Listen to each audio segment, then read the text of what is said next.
I won't deny that. Honestly, Altarian, yesterday I had my first time that I was playing a Dark Knight. I used Living Dead because I could see my HP going down, down, down, down. And I was like, yeah, the healer's not keeping up. Let me just use that Living Dead. Maybe we can get through this large pool. And then the healer didn't. But hey, we survived the pool. Everyone. But me, because I wasn't healed to full. So at my first Living Dead death. And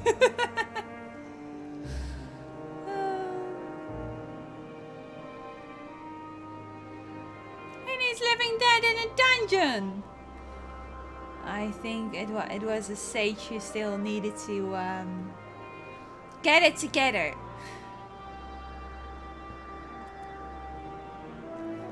It's not too tricky usually, especially in the first dungeon, to do wall-to-wall pulls, right? And that's a bit of a norm. Who needs a healer in a dungeon? Loves a warrior. I did, because of the last boss.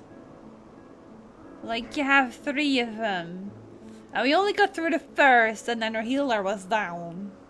We managed to take down the second, but I could not solo the third.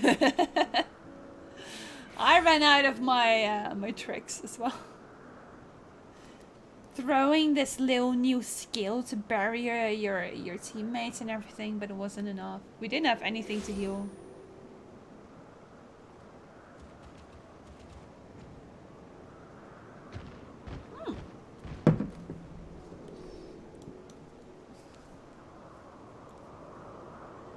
That little poor emote though.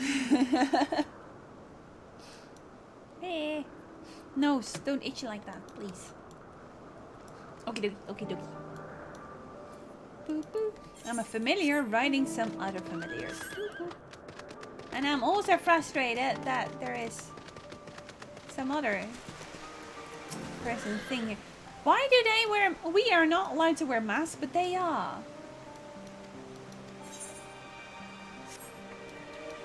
They are. Yeah, maybe that sounds like a good plan, Faith. Yesterday, our FC leader was trying to get people to do maps. He was like, "I know we're doing maps, or I'm doing something else. I'm gonna play another game." In the end, I saw that he stayed around for a while. Idlideas! Boop, boop.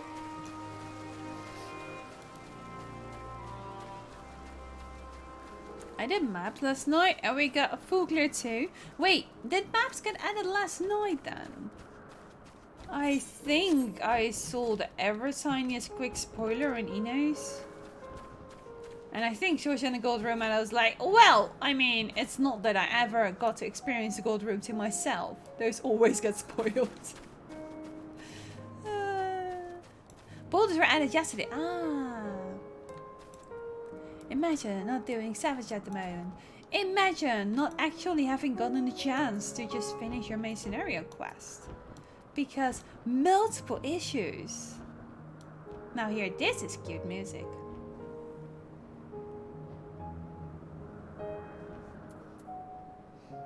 And I can actually hear it properly. I did have a little bit of a... I did have another headset yesterday, but it would have sounded like... What's that place called? It would have sounded like... I think this one. The Lost City of Emdapur.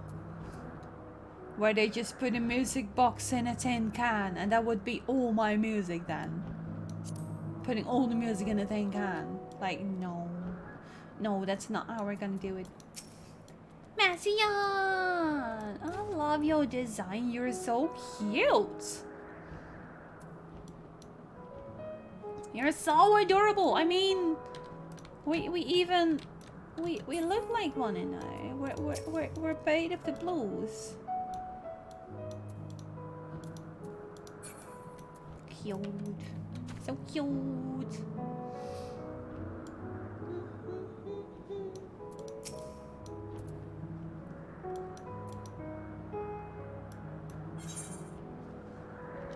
Ooh, I'm getting gear. Why am I getting gear here? I'm not supposed to be unique. Well, we must keep the others waiting. Let's return to Anagnorish. The who?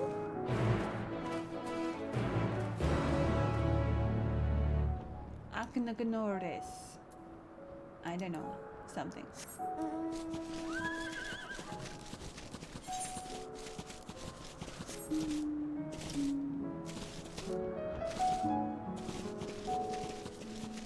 This place feels like a combination of some owl? I think it's some owl, or is it? No, some owl is it's a dungeon. Of the Dravanian hinterlands. Is it Dravanian? I don't even know. That place where Rage Felger resides. And the Murgles are. That place. That place. And Ilmag.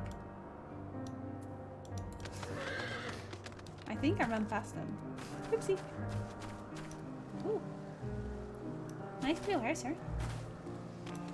Why are they all wearing masks then?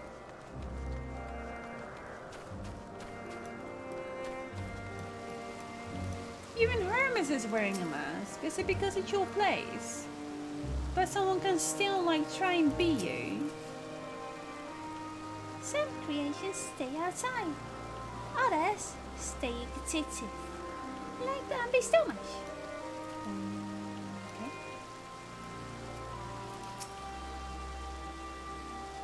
No more urban creations to distract us from matters of actual import, I trust. It's blissfully an event when you're absent. The little ones were their best behavior. Yeah, those, yeah.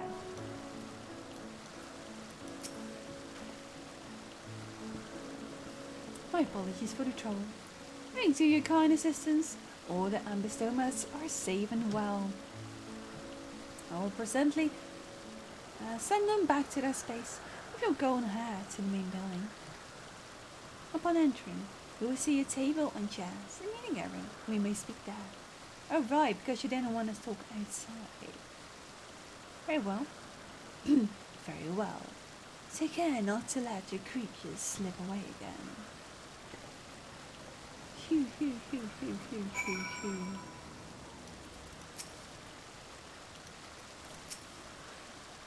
Will you be attending as well? If so, you should join the others as well. I mean, I talk pretty good language.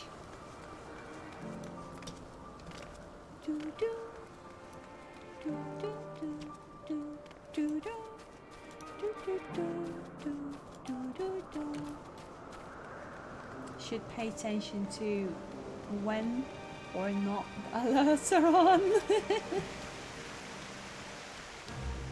To not get the Urianger situation again. Which was a bit of an oopsie.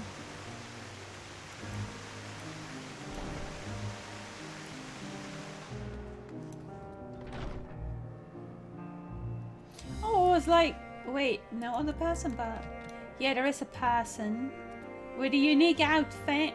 Oh dear, oh dear. They do have chairs here.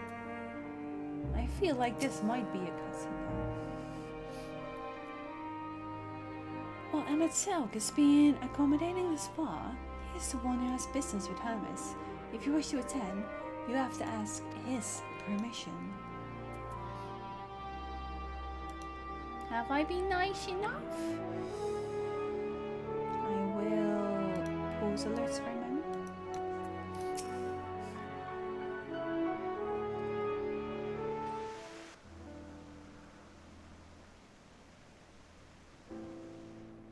This appears to be the place.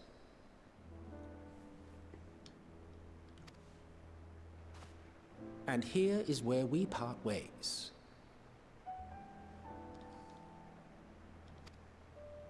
We will be discussing highly sensitive affairs. Only a select few may be privy to such knowledge, and that does not include someone who cannot or will not divulge their origins.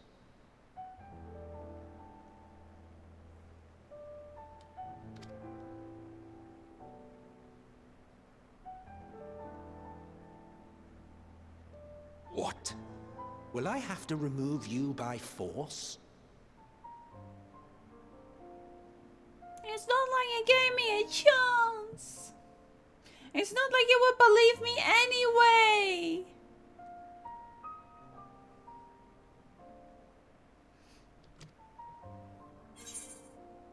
I have important things to say to him as well.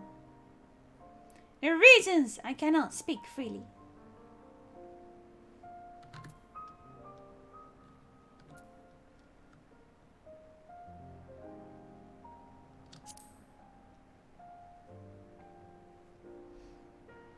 Yes, I'm sure your business with Hermes is quite pressing. You may speak with him to your heart's content after ours is concluded.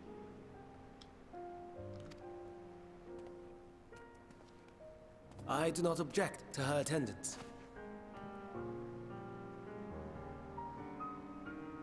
Well, that's very friendly.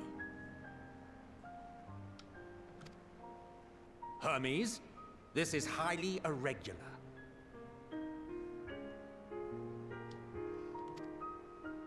Perhaps, but I believe she can be trusted. Meteion would not have taken to her so quickly otherwise.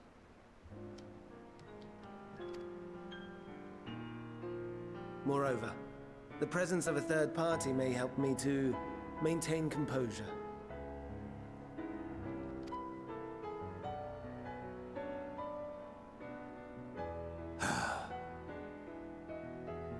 As you wish, then. Behave yourself, do you hear?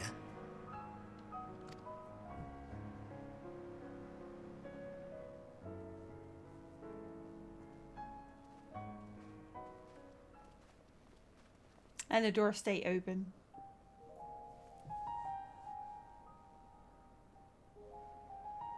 So, it's finally happened then.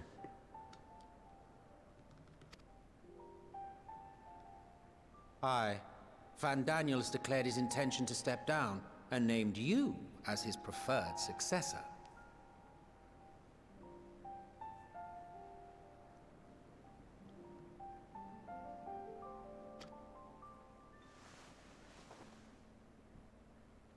In recognition of your knowledge and your works, the Convocation is giving the recommendation due consideration. As one who does not know you personally, I am to use my impartial eye to take your measure.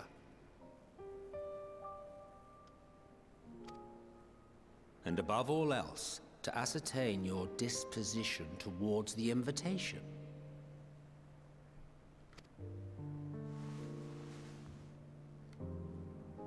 I understand that you and Van Daniel are close.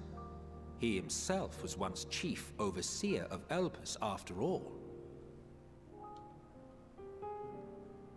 I should not be surprised if you knew before anyone else that he wished to relinquish his office. I did. He told me that when he fulfilled his purpose, he wished to pass the torch to me. A torch you seem none too pleased to accept. Are you so averse to serving on the Convocation? No, it's not that. For a humble researcher like myself to even be considered is an honor beyond words. No. What troubles me, what I struggle to come to terms with, is the very fact that Van Daniel is stepping down. Does this not mean that he will return to the Star?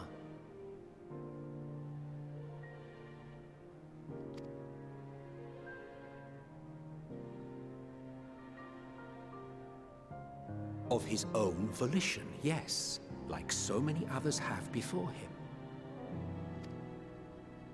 Return to the Star? Does that mean die. Well now, that's not a word I hear often. Is that what you say here in Elpis?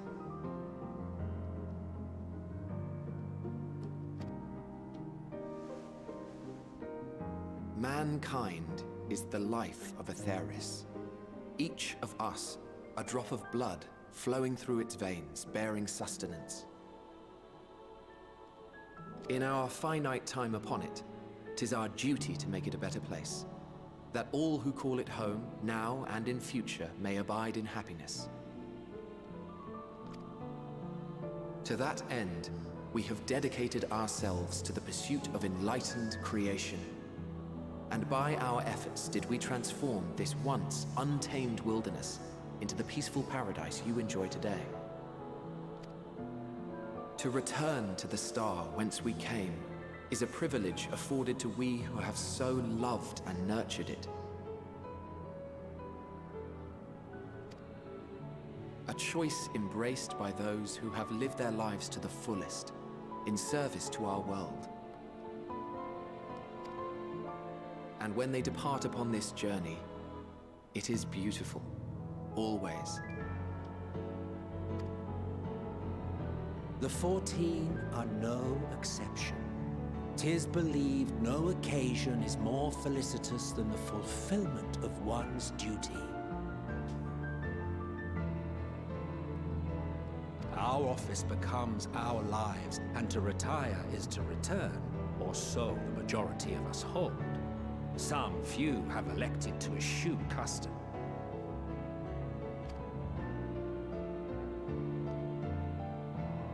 Mayhap you feel Fandaniel's deeds do not warrant his return. Yet you should know his accomplishments as well as any. During his time, he conceived of countless outstanding concepts.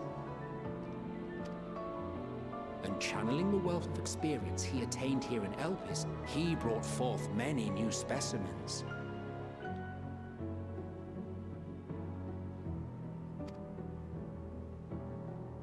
I know of all this. I do. It's just, I cannot fathom why someone so great and wise, who could still do so much good, would want to end it all.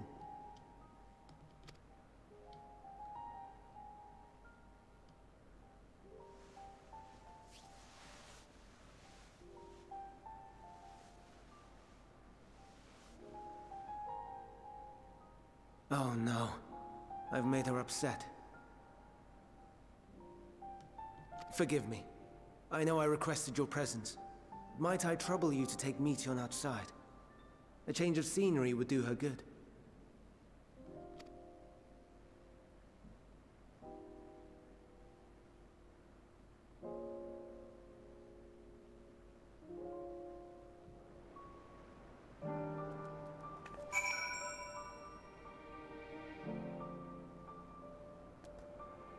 So we're not getting the full story. And I didn't get to ask my questions.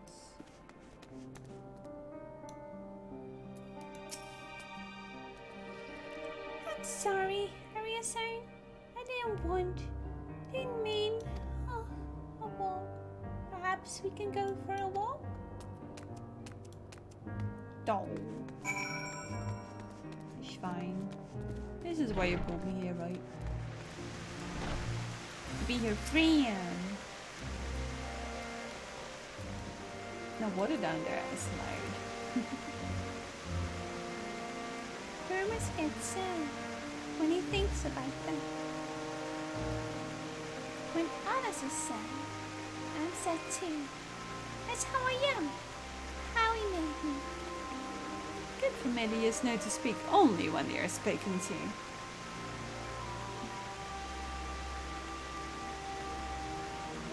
But don't worry, I'm fine now.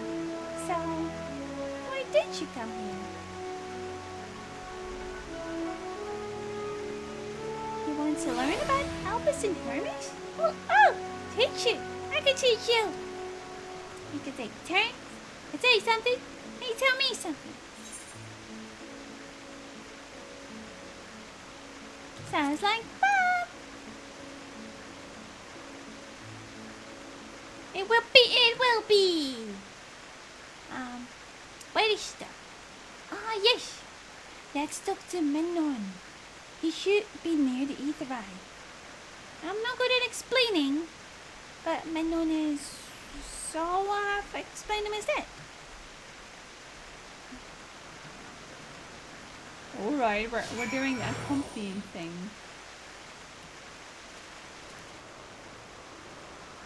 She cute. Whee! Okay then. Yeah? Would you really just wanna... Would you really want the situation where you cannot speak freely?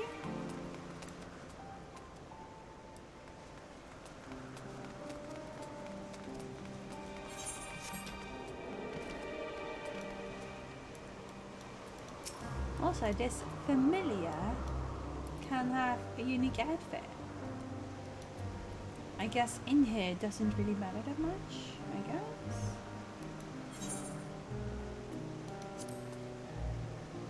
Ah, the ether raid. Anyone can use it to teleport anywhere. Well, maybe not anywhere, not to the ground or other isles. For that, you need teleporters. Oh, and permission. Anywhere and nowhere. I see. Oh, Green's here. Liz, hello.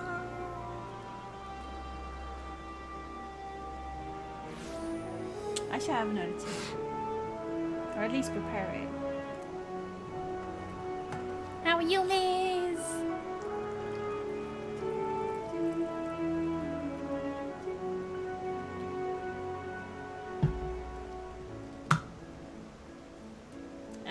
Pretty good. I found some time to be late for stream. Only 24 hours. Had a busy day, still have some work, but it's amazing to see you on. Will be today and maybe tomorrow. I should resume alerts. Sweet. Leslie, thank you for the follow. We had them on pause for a moment because we were in a spoken cutscene. Ooh, I see a little thingy here. I'll get to that later. Yeah. Everything pretty nice, pretty decent. Ooh, sorry if that made a lot of noise.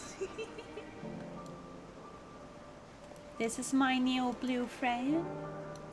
She's fabulous, and word may have it, she's smaller than me. I'm not used to creatures that are smaller than me. I'm always the small one.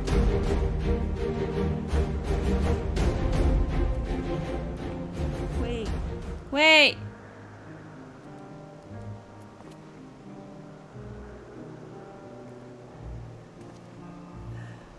I'm confused. The spreader show is already following. Must have accidentally touched the button I shouldn't have. Thank you, Leech.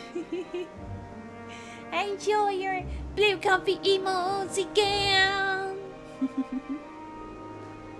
Did I not fix the hide command? Maybe I didn't. Because Baker Bot vanished on us. Maybe he's on exploration to find recipes. Or maybe he's just mad with me for making freezer and supermarket dishes. I'm a surprise, yeah, right? I know this feeling. Yeah, but thank you so much. Yeah, we are having a nice little walk with a new friend. He's here. She's so cute! I love her little wings and her makeup and everything. She's like a little harpy. Except that harpies usually have wings for hands instead of wings for ears. But I think she's adorable. Very cute. Now what have we here? So you look like a person. You have the ears and tail of a beast. I assume you're familiar like Matteo?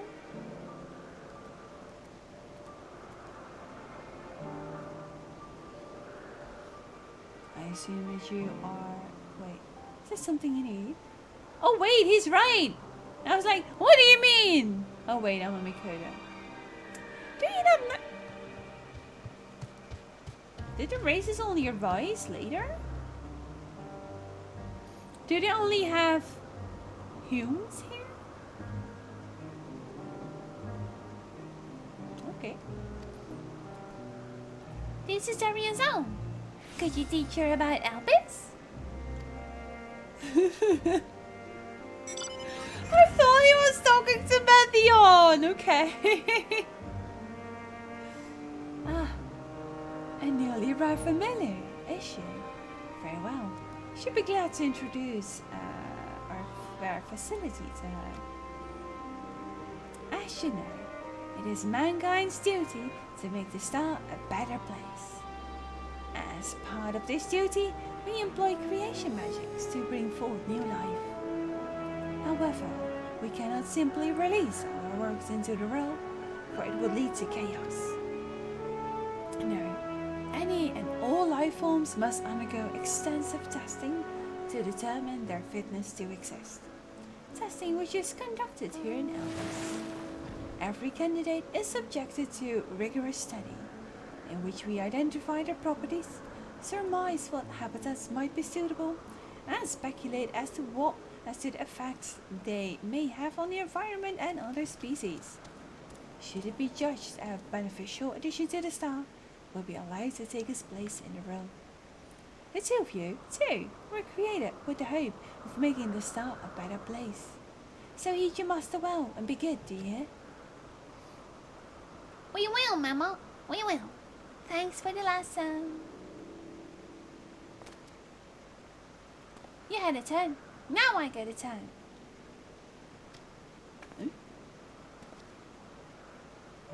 Where did you come from? Oh. Oh. That was, of course, the very first question. From the Crystarium, I guess?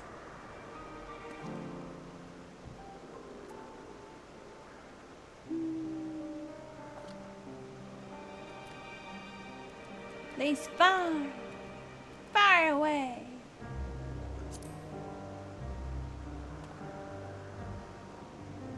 And I probably don't know it. I don't know much about other places. But this place is important to you.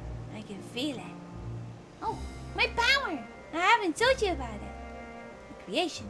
Let's find a creation. One not being watched, and I'll explain my power. You got a power? You got the power! Ding, ding, ding, ding, ding, ding. Wait.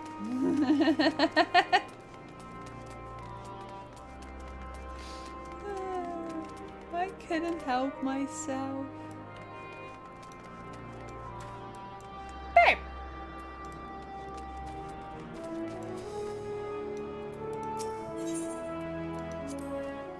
Spriggans? What are Spriggans? Oh no, we call them the overal. Orai? If there's many, if it's just one, we say Oraias. They're cute. They can be naughty. Sometimes they run up with concept crystals, and Hermes has to run after them. Yep. That's how they're made, I guess.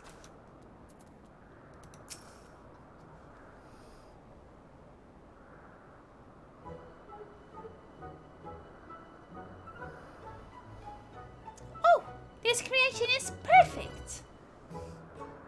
But I don't remember seeing it before. Perhaps it's new. Anyway, try reading its mind. That's my power.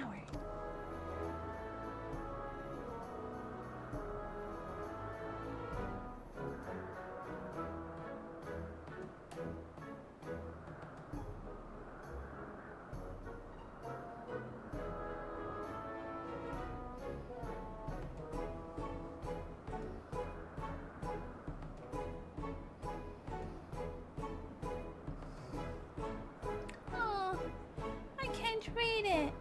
Or maybe there's nothing to read? She did it before with me. Wait, please wait. We'll try again with you this time. Cookies. Cookies. Cookies. Cookies. Greetings. Can you hear me?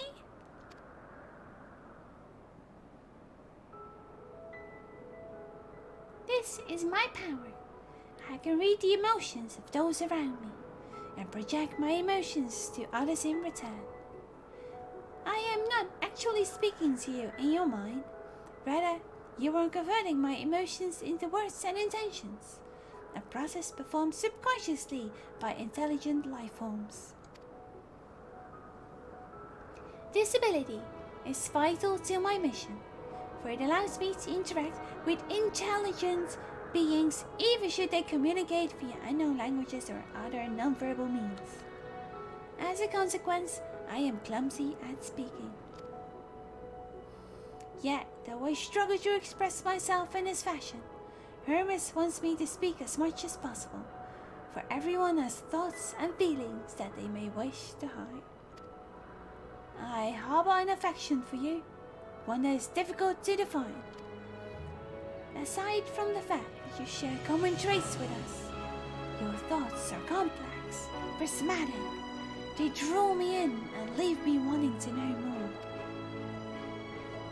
Out of respect for your privacy, I will refrain from using my power when speaking with you. Nevertheless, I want you to know that I wish to be your friend.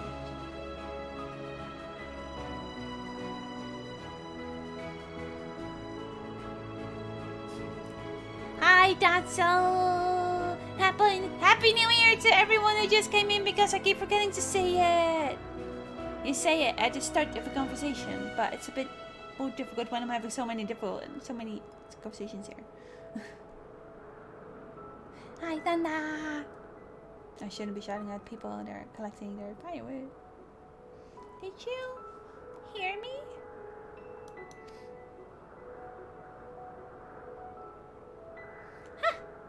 Good! Now it's my turn again. So what are you good at?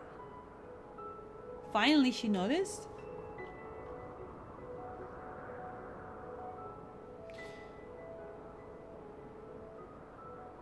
You redeemed it a minute ago.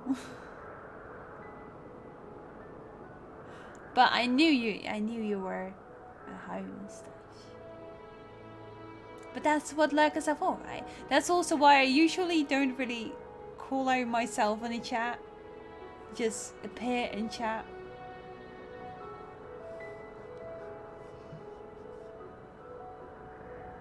But then I'm also really bad at not responding when I see something and I'm like, oh! And I'm like, oh wait, I was lurking. Okay, now it's my turn again. So, what are you good at? Wait. So you are assuming my questions. Okay, that was random. Playing. I'm good at crafting.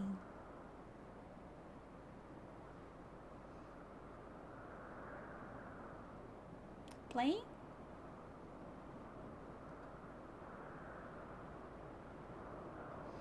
I like to craft. I do.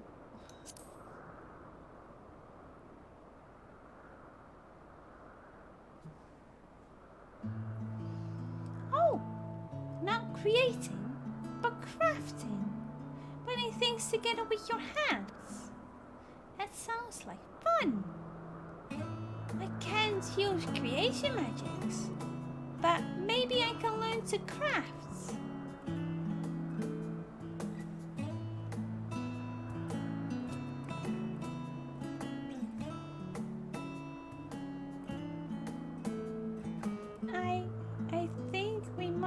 bothering it. My silence! Let's keep going. We'll go and see Iwincha next. She's usually in a small building, one on the west road.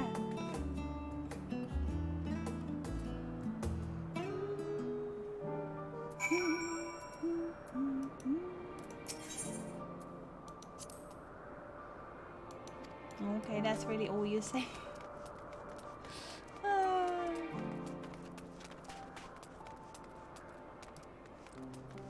Are these very cooling down? That was quick. But then again, I made like 10 minutes ago. I got distracted. Knock knock. Nobody home.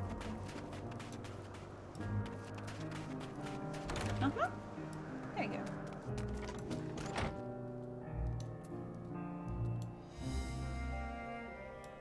All these people wearing their masks. It's so weird. Well, well, if it isn't Mazion, I see you've brought a friend today. Greetings, Yuantha. An apple? Could you make me an apple?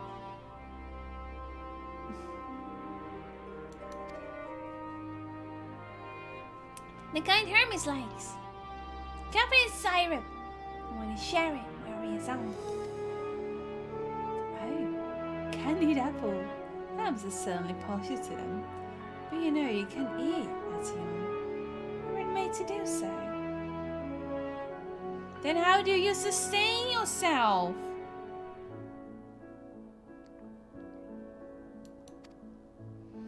But I like it too.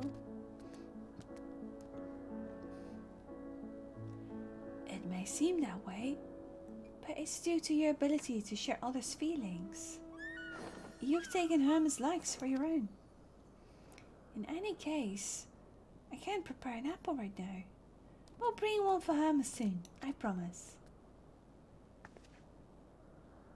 I'm sorry, Ariason. I wanted to show you my favorite thing.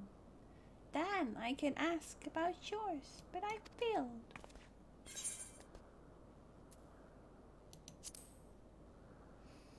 I like cinnamon rolls. Oh, that's what you like? Yes. I can feel it. Your joy and happiness. And it makes me happy too. Thanks for sharing it with me. Well, we fought and talked a lot. Maybe Hermes has finished talking too. Shall we go and see? Okay then. I think it's very adorable though that they're now almost a little bit like trust where they come along with you.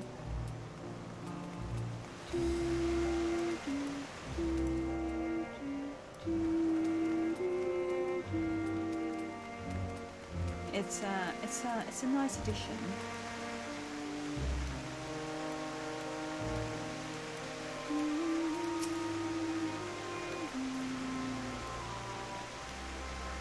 She does look worried though.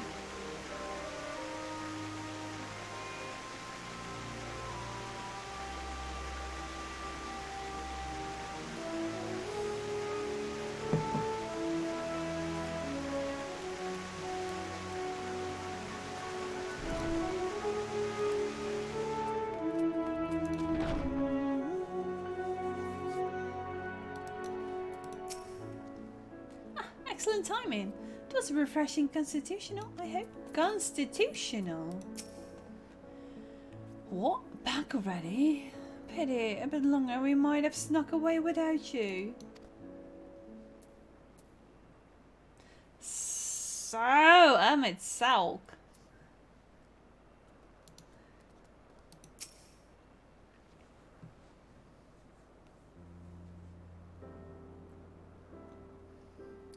There you are. I can see the fresh air has done Matthian good. Ariason wanted to learn about you in Elpis, so I told her.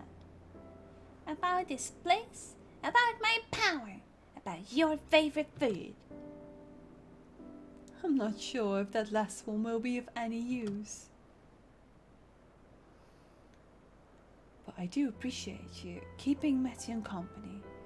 While you were away, I finished speaking with our guest. Finished? Hardly. You requested time to consider the invitation, so we have no choice but to occupy ourselves with an inspection of your work. My apologies.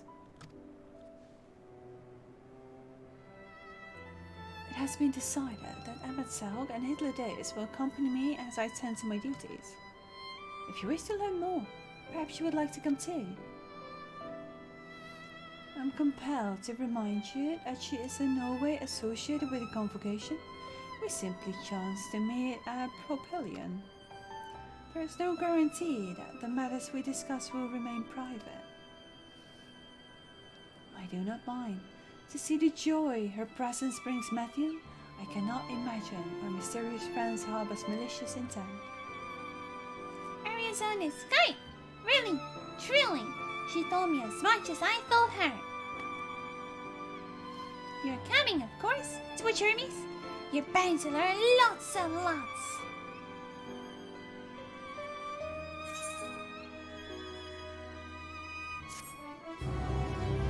It's kind of adorable.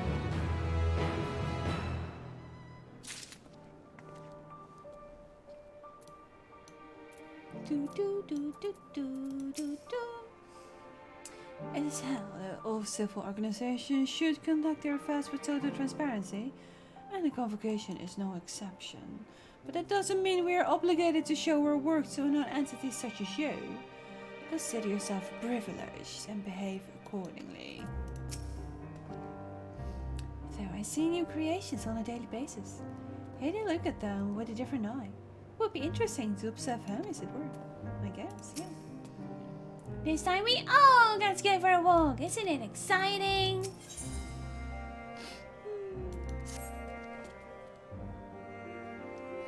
If everyone's ready, there are a few creations I need to check in on. First, we shall return to the spot where we found a wayward abystoner. Have care when you step outside a hub, for there may be more unruly creatures about.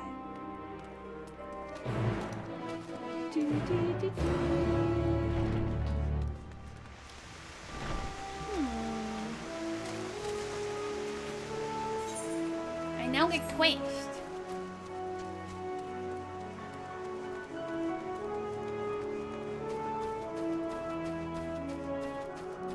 I feel like for the sake of this place, you would always want to be here with this outfit, you know?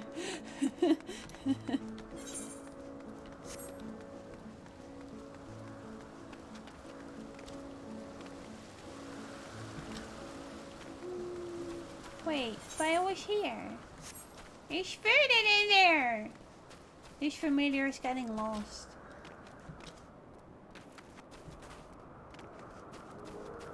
Did you make a butterfly? Ah!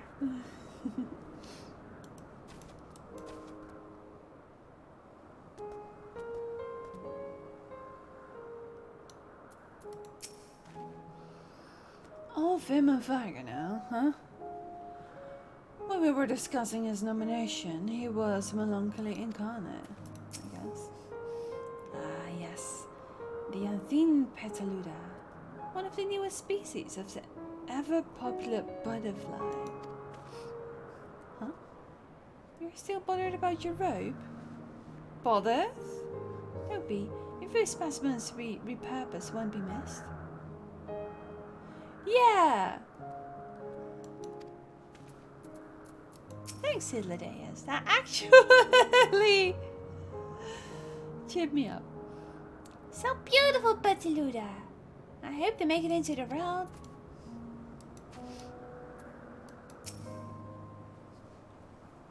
Yes, here is a new species of Petaluda we recently set loose. It has been doing very well, managing to maintain a stable existence as far. If it can see its observation period to the end without issue, we shall release it onto the road. Tell me, Do you know the difference between living beings and arcane entities? The ether? It is the presence of a soul. Yet, the soul isn't something you can choose to have a will. No, it manifests only in those beings whose forms adhere to the laws of creation that can endure on their own. Beings that do not fulfill this requirement, such as those spontaneously born of magic or natural phenomena, do not have souls. No matter how much it might resemble flora or fauna, if it lacks a soul, then it is considered an arcane entity.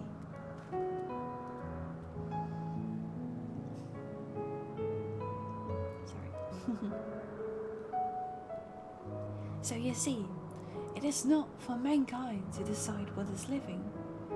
That domain lies beyond the manipulation, and it is hubris to assume otherwise. But come, let us head to the nearby beacon. I've received a report that arcane entities have gathered there. Arcane entities?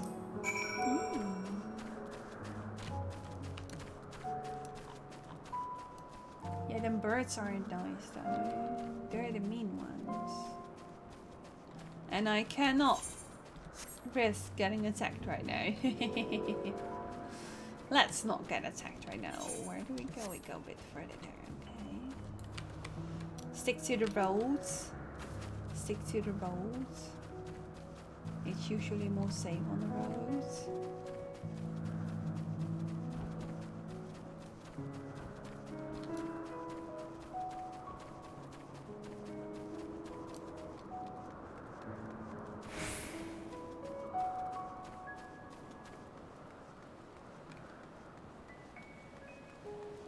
Ooh. Blue tree! Blue tree spotted. Can I have one of these at my house, please? Please? Please? Interesting. You're interesting too. Tell me, how do you find the epistomia? Pretty pleased with a blueberry on top. A fascinating creation, much like yourself, little one. Renowned as Hermes is for his flying life forms, it is a rare privilege to be able to see one of his works in progress. I guess. I remember big serving Hermes, but instead we're stuck with Metian. Well, I suppose she herself serves to prove his prowess as a researcher and creator by True. Oh, would you look at that? You make sprites. Ah, yes. Lightning phenomena, just as the report said. Although we can call this structure a beacon due to its form. Sprites have no soul.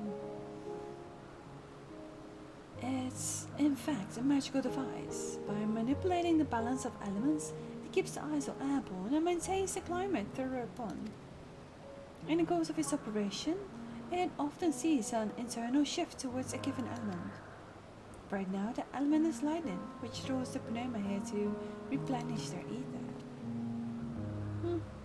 It appears Mathian is busy. Would you care to assist me in our staff? I feed Pneuma. Ooh. I'm going to feed sprites. By using this lightning converter, you can harness ambient lightning and focus it into a bowl. A veritable feast of our dazzling friends. Come on, give it a try.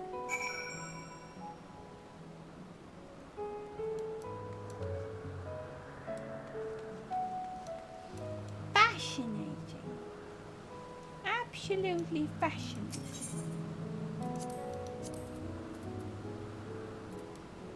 Oh.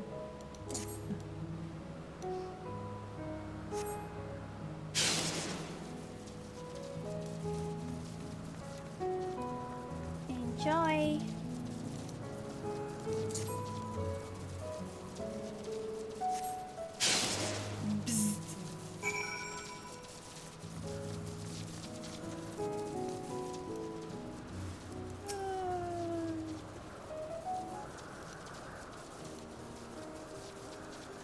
perfectly done, Arizona.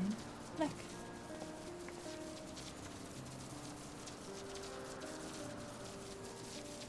See how they gather to feed?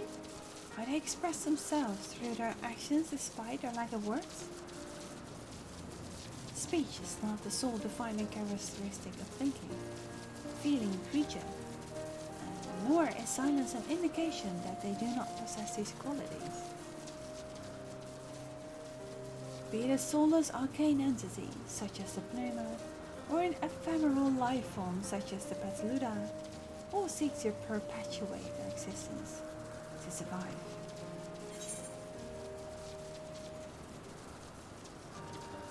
Mattheon seems to have a soul. Is Mattheon a living being?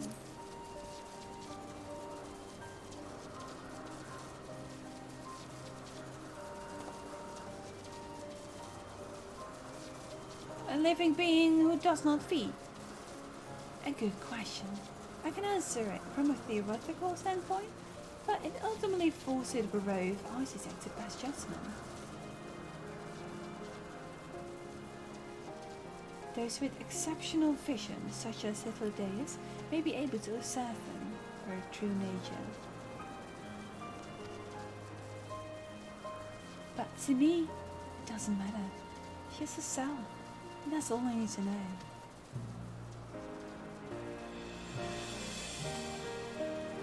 Oh, you finished already. Sorry, I was in the way. Not to worry, my dear. They miss nothing of note, and we still have plenty of work for them to observe.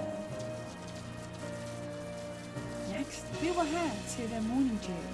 We need to speak with some observers there.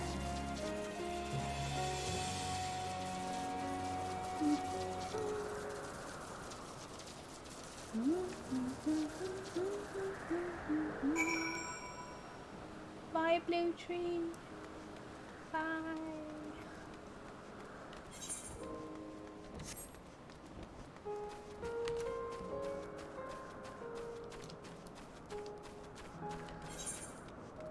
Let's go walk there with the Petludae. They're friendly here.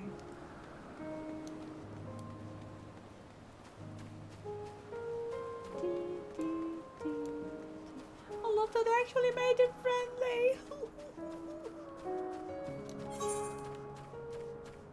Wait, we're going up somewhere.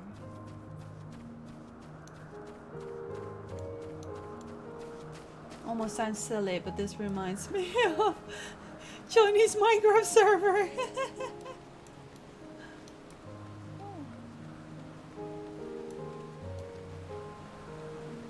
Like, oh, we need an extension of our land across the water. Well, we'll just build on top of it. Just put a staircase to it. It's fine.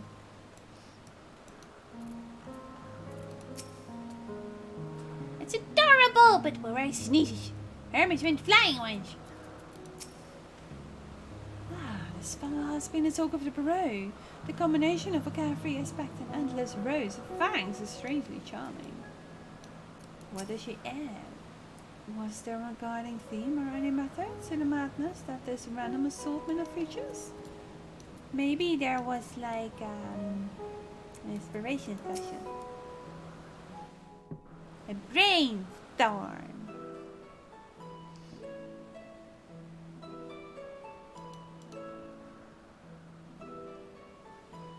Amazing, is it not? The Ampelos, one of our newest subjects.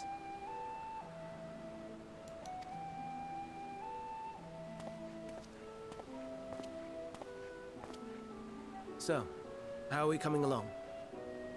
Look at her robe.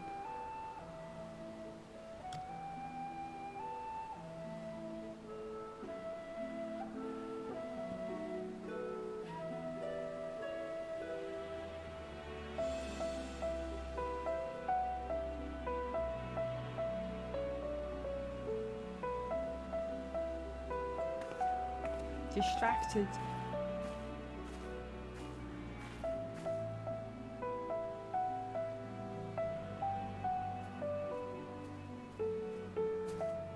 This place is Elpis. Those flowers. Elpis. Entelekis. Like me.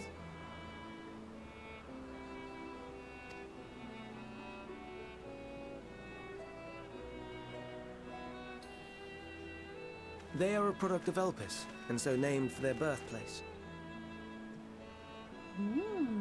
A happy accident, born of the hands of a former researcher who loved beautiful blossoms. Unique for how they change color, to reflect the emotional state of those nearby. Wait, so they have the same power. Yeah, okay. Though be it here or elsewhere, they are seldom seen in any hue save purest white. Reflect the emotional state, you say? By what means do they achieve this? In creation, there exists an energy wholly apart from ether, one driven by emotions. In like manner to how we manipulate ether, this flower is subject to the influence of said energy.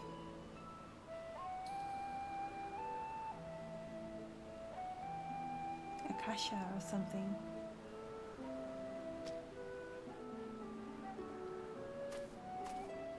While it has no will of its own, it is sensitive to the prevailing emotion in the vicinity, and reacts by altering its color and vibrancy.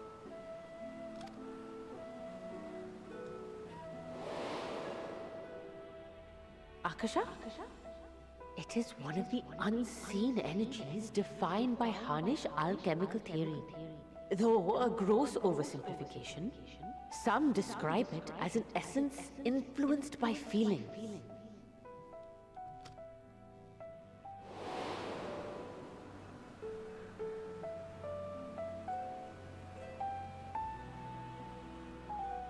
Akasha. Though I'm not familiar with the term, your description suggests it is the self-same energy. Dynamis, we call it.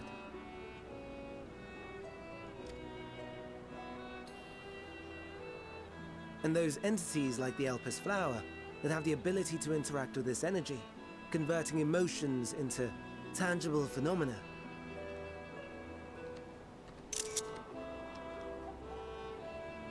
Are Entelekis. That's me! That's me! An Enteleki! That you are, my dear. And no ordinary one at that, but the first possessed of free will.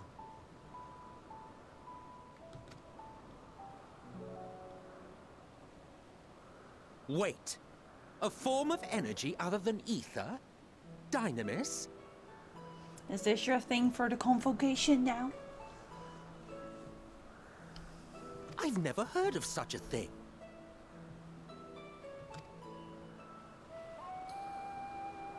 Hardly surprising. Dynamis cannot be seen, much less felt. And though its existence has long been theorized, we had no proof until the flower's serendipitous creation. What's more, Dynamis is far weaker than ether. Under normal circumstances, its effects are drowned out by the latter. On account of which, beings comprised of and reliant upon the ether, like you and I, are unable to make practical use of Dynamis.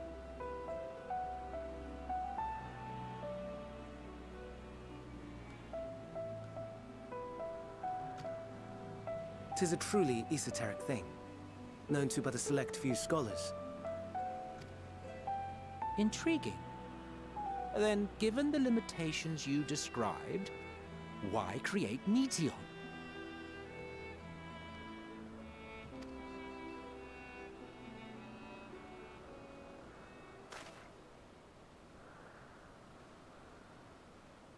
Our star, Aetheris, is especially rich in ether, so much so that its name is derived from it. However, when we consider all energy in existence here and in the vast space beyond, Dynamis may account for as much as 68.3%.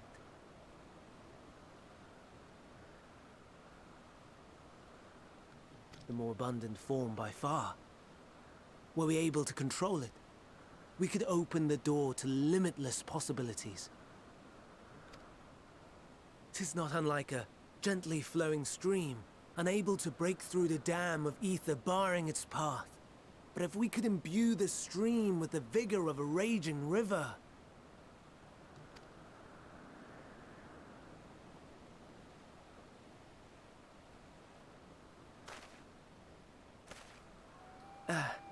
Not that I have such grand ambitions. Oh?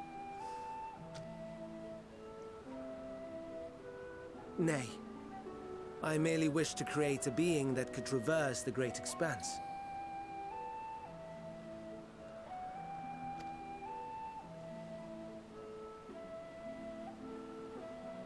The relative scarcity of ether beyond the bounds of this star was a concern. And so, I looked to another source of energy by necessity.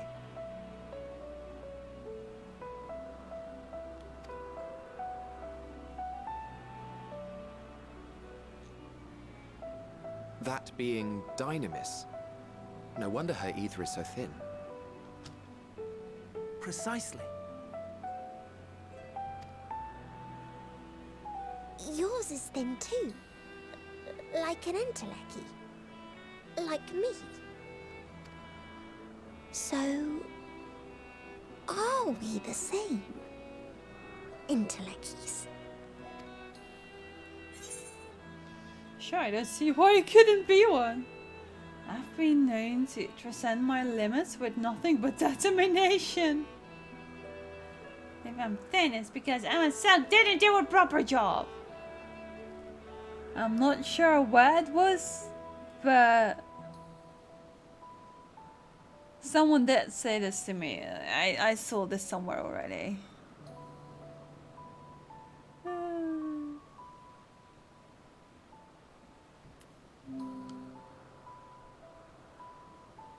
But I'm not that sassy.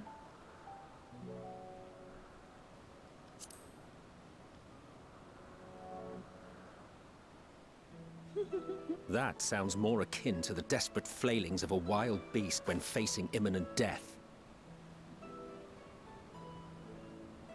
Thanks, man.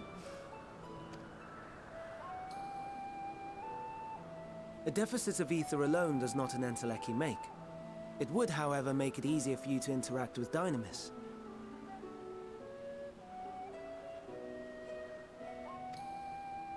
And limited though its influence may be, this quality could prove the difference between victory and defeat. You do well not to underestimate it.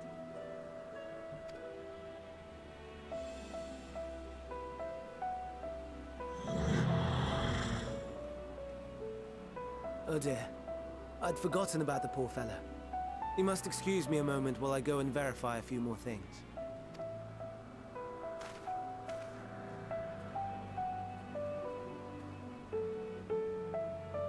We're distracting.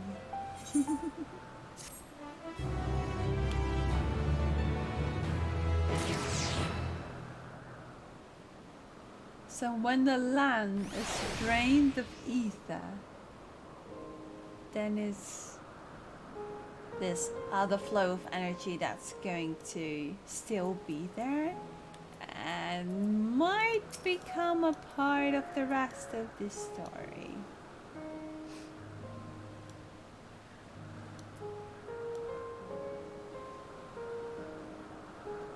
He's gonna check some things, but wait, yeah, they're just down there. Never before had I heard of Dynamis or Entelechis. I can only assume the Albus flower was submitted to the Bureau before I joined.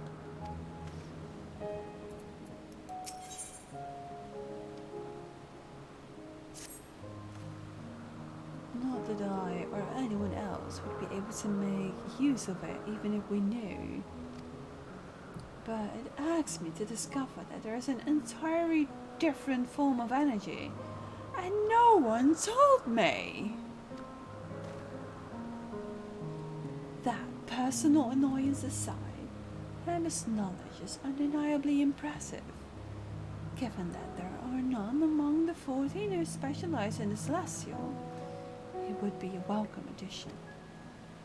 Assuming he can be persuaded to join, that is. I still can understand his hesitation.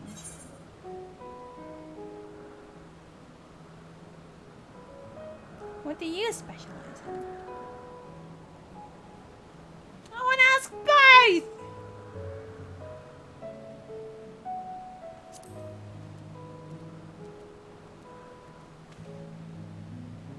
Oh, you wish to know why MXL was chosen for the convocation? I should be glad to share the tale. Become not another word. Oh! I wanted to know! Unless you've forgotten what to learn about her.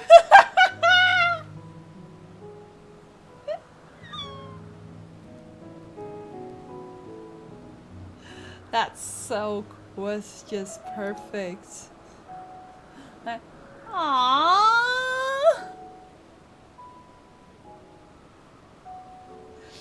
Has she forgotten what to learn about Heavens?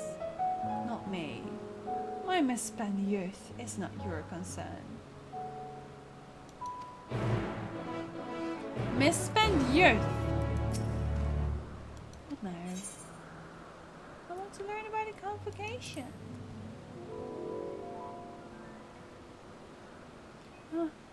If you would accompany us, I suppose you should at least know that much. The Convocation of 14 is a governing body that determines myriad policies. Our goal is to ensure that all is right in creation, that our star may know a brighter future. As the name suggests, the Council is comprised of 14 officers, each of which is held by an individual chosen for their surpassing abilities. Depending on the office, one is required to either be an authority in a certain field or possess skills that would facilitate the performance of their stipulated duties. The former category includes Mithron, specialist in aquatic life. Lockriff, specialist in terrestrial life and husbandry. Husbandry?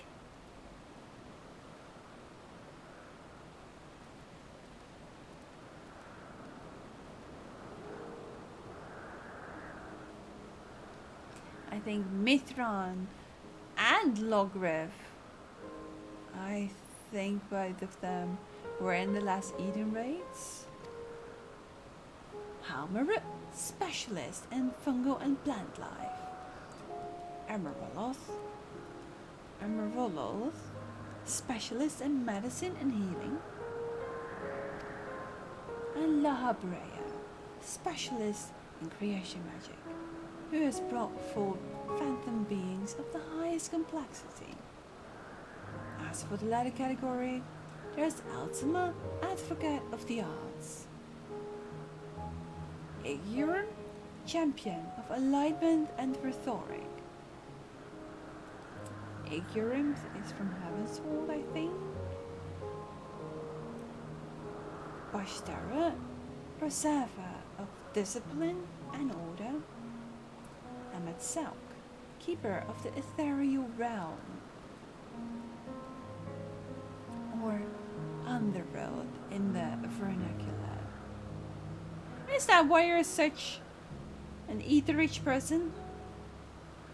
Fandaniel, pursuer of extant phenomena. And Azam, traveler of the world and counselor to the people. What? Should I be revealing such details to you? Don't be silly. Even children know this much, and you would do well to remember it all. Thanks! That's actually very enlightening. I'll tell you the tale when we're away from sensitive ears. Hitler is absolutely making up for the promises he brought us in the Tales of Shadows. Then again, he might have been the one that also already talked to us in the memories. But that's the part I never really paid attention to.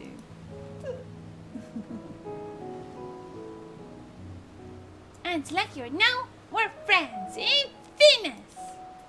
Oh, thank you. My apologies for the wait. I have inspected the M+ to my satisfaction. All is well with the creature, and I dare say it won't be long ere it is released onto the realm. Another creation, however, reportedly isn't faring so well. The Charybdis. That is what we shall tend to next. If you would follow me, my friends, we shall return to the main isle and head north.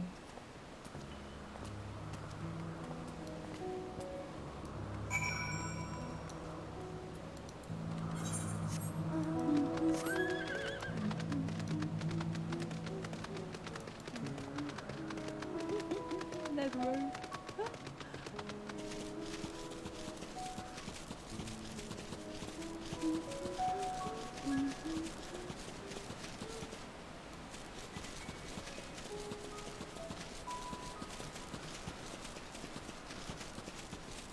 So he made all these flying creatures. Oh, that one. So we saw a few of them at the Limitless Blue.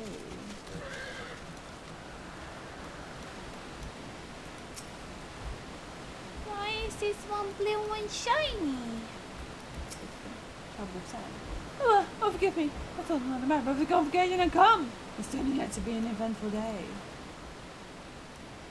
Wait. Ah. So this one might be fine, but his friend over there is a bit difficult. A septum bird needs There is a slight difference in etheric balance between these cherry classes. By this, it may be assumed that they aren't original creations, but their offspring.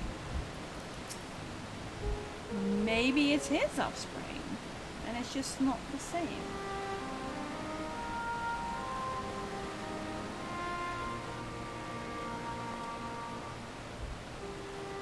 I understand there is a problem with one of the Charybdis. Yes, that's right. As you know, Charybdis is based on a sea creature. Owing to adjustment to enhance its affinity to wind, it is capable of flying. The specimens created from the concept could all fly without issue, but the problem arose in the subsequent generations. The third generation creature was born with an etheric balance leaning strongly towards water. Its aquatic origin reasserting itself, it would seem. The reason being its affinity to wind is diminished, and it cannot fly. No matter what we try, we can't get it to rise even as light as bit as floating low. For such change to manifest in so few generations, I fear they are too unstable, flawed. With your permission, I will revert the creatures and recommend to the Bureau that the concept be revised. With its etheric balance leaning towards water, and Charybdis would indeed struggle to manipulate wind. Yet it is too early to conclude that it cannot fly. Having failed at first, it may simply have developed a fear.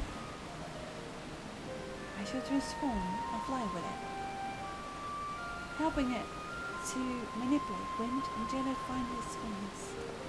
What? You needn't go to such lengths.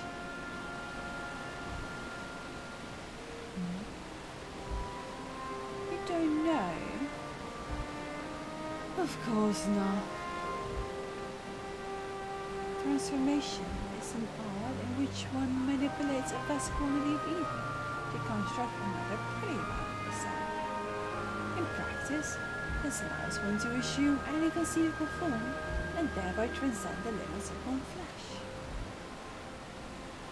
Yet, convenient though it may be, transforming in the presence of others is considered vainglorious in the extreme, as uncouth and unseemly as running about hopeless, shapeless.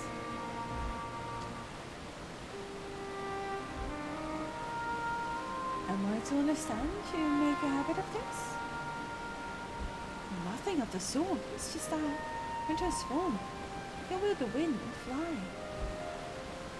It may seem excessive, but what is your shame next to the lives of these creatures? They deserve a chance, and we owe it to them to do all in our power. Be that as it may.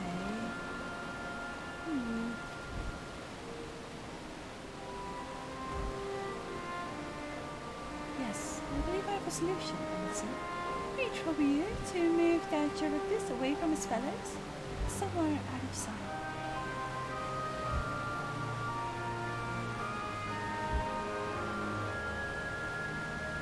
Meanwhile, I'd like the rest of you to help me prepare it. What mischief are you scheming at? No mischief, I assure you. I would spare you the need to report to your colleagues that Hermes committed an indiscretion.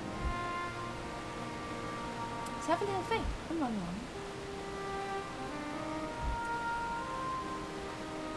Alright then. I trust you don't mind.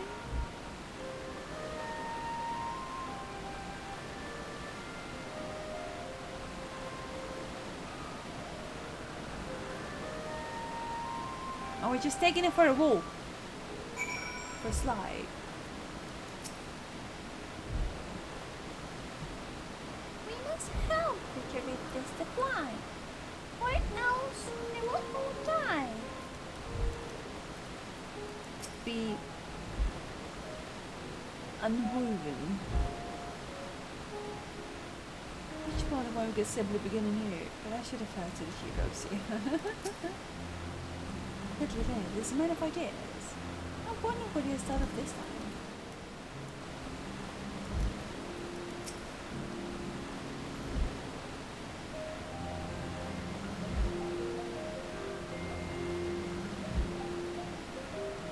And itself is out of sight. Good. Let's speak of the plan. This is a stroke of genius, really. We have Amasau trained in Charybdis. Aside from being able to fly and transform, he can readily see easy errors.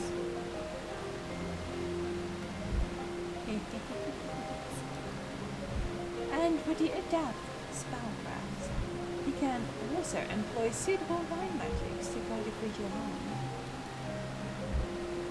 While he is indeed capable of all he described, it is not his duty, namely for trouble. And B, as I mentioned, it would also be for his own sake. With that settled, let's begin at once. Ariazu, I want you to go fetch MXL. Tell him that you have a favour to ask. He will be disinclined to cooperate at first. We mustn't be discouraged. We're a friend. The trick is to be unflaggingly persistent. Off you go now. Good luck. Put a chat in, say, use your keyboard. Blah blah blah blah blah. I have a favour to ask. Me? Not Mattion? There goes. Opposite stool!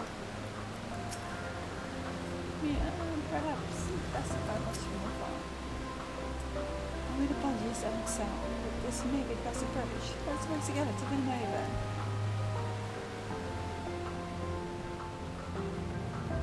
Albus is very chill, and I love that you're actually seeing a whole different side of enemy and stuff. Ooh.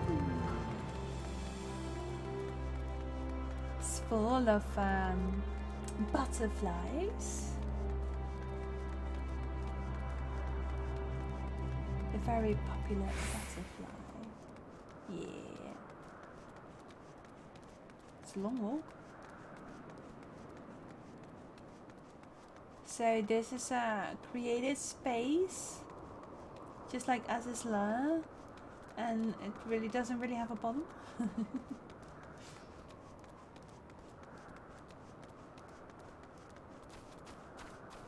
To the ground. Yeah. Oh, well, a preparation for a scheme. That is clearly not a scheme complete.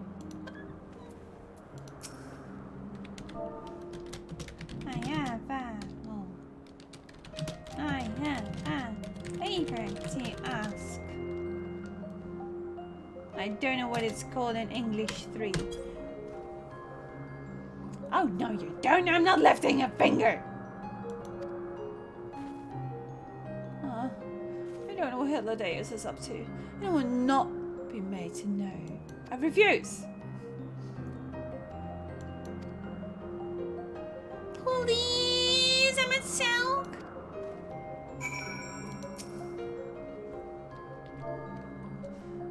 I don't think I have the emoji. I don't think I have the pretty please.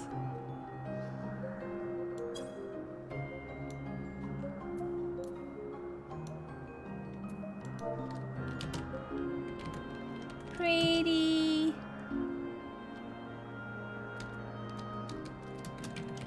Pretty please. Wait. Pretty please. Am I choke?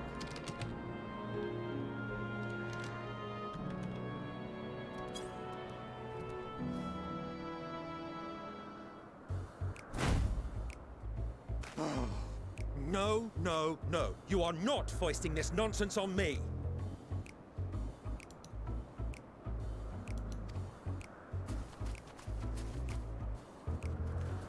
I'm given to understand you have the power to help the Charybdis, and should be quite willing to do so. And so I appeal to your better nature, most benevolent Emetselk. Please teach her to fly. Or else Hermes will transform. Right now.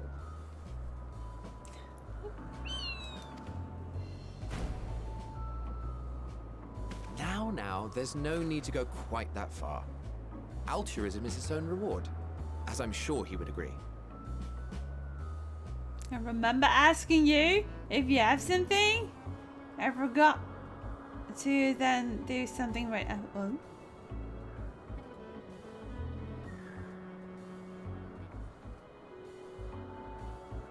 Okay.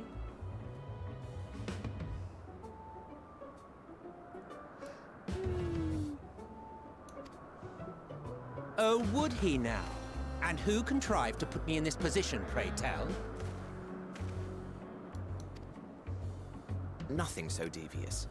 I merely suggested a possible course of action.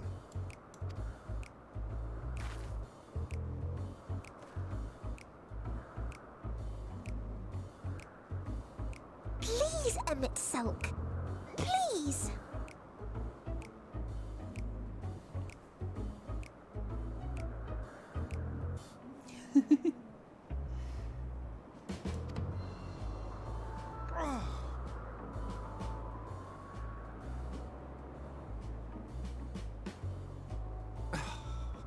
Not come all this way to play nursemaid to your creations. I'd thank you to remember this favor and let it be the last.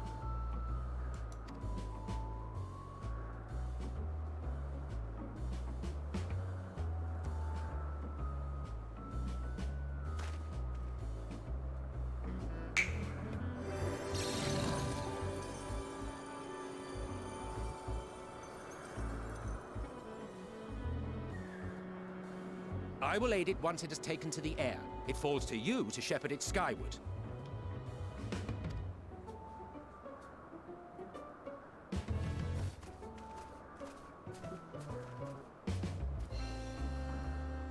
Well, let's relax and enjoy the spectacle, shall we?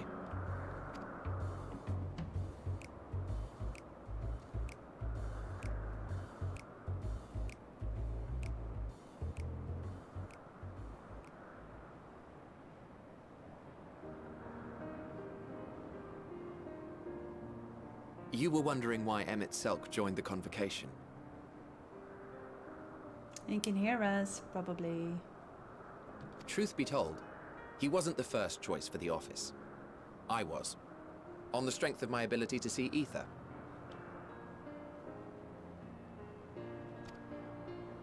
But I declined the offer. For though my vision is exceptional, I am pedestrian in all other aspects. Worse even. Quite abysmal when it comes to manipulating ether, for example. Couldn't transform even if I had a mind to do so. What good is the ability to perceive a problem if one cannot act to address it? Emmett Selk has no such shortcomings. He excels in vision and manipulation both, the latter to an extraordinary degree. If there is a mage more powerful, I do not know of them.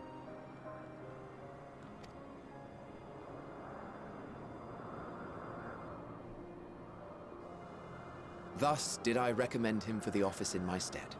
And I wasn't the only one. Far from it. Countless others vouched for his skill and character. People the world over, to whom he had previously lent a helping hand. Oh, how surprised he was. Claimed he hadn't done anything remarkable for anyone. Modest to a fault. He deserved every bit of acclaim he received. Yet he may well have gone unappreciated were it not for a mutual friend. A singular soul who can't help but involve herself in the business of others. Where she walks, excitement is certain to follow. Her antics irritate Emmett Selk to no end. But much of his grumbling stems from genuine concern. When our friend calls, he never fails to answer and lend his talents.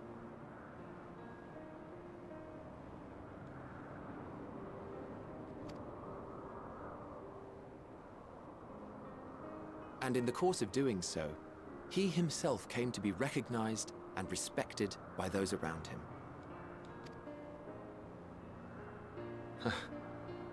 They are truly remarkable individuals, and I'm proud to call them friends. To help them realize their dreams. This will be my greatest contribution to our world. And when they have fulfilled their respective purposes, so too shall I have fulfilled mine, and together we may return to the star.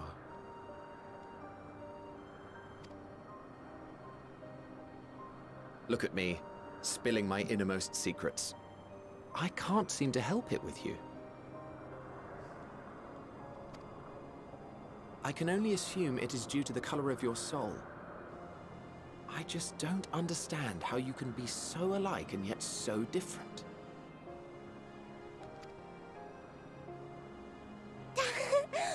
Well done, my pet. Well done!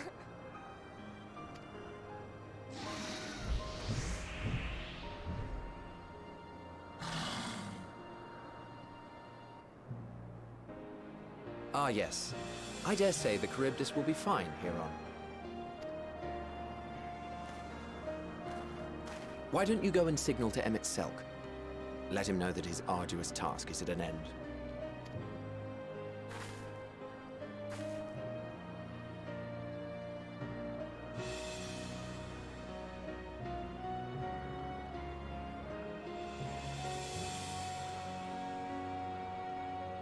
He was just flying with it? It's a clever one though. What that is. Clever boy. If I didn't know it better, I'd say Emmett Selk is enjoying himself. Not that he'd ever deigned to admit it. I mean, that's pretty much Emmett Selk, isn't it?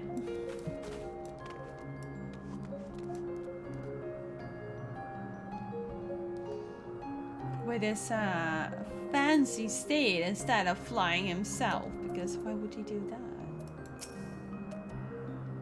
Look at me, son! Look how well the Charybdis flies! It's flying. It's free flying. It's who are born to do so. Thank goodness.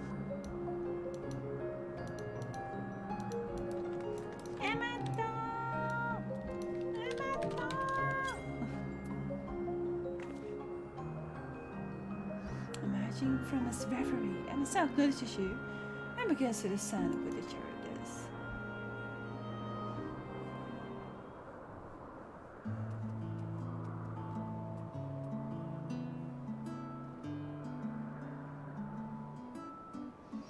I have no words to express my gratitude. Thanks to you, the Charybdis has learned to fly.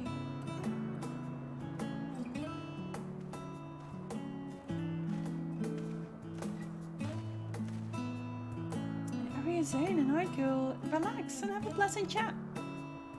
I'm sure you did. The creature needed some small assistance at first, but soon it was flying more or less on its own.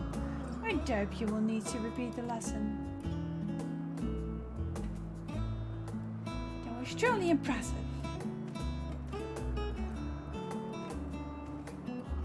I witnessed it from afar. The Charybdis flies.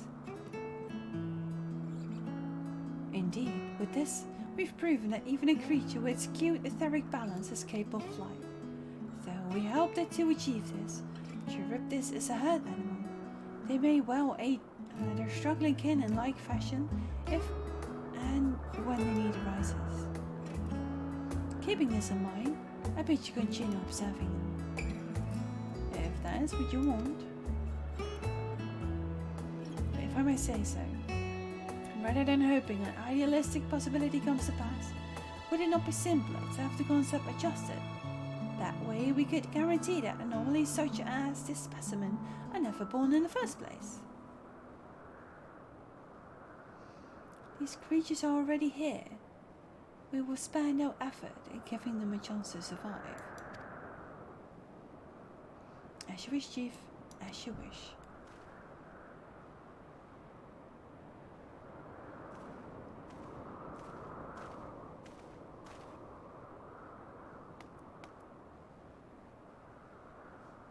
Hermes? I'm fine. Don't worry. Well, that concludes all of my present tasks. Let us return to Anagnorisis for now.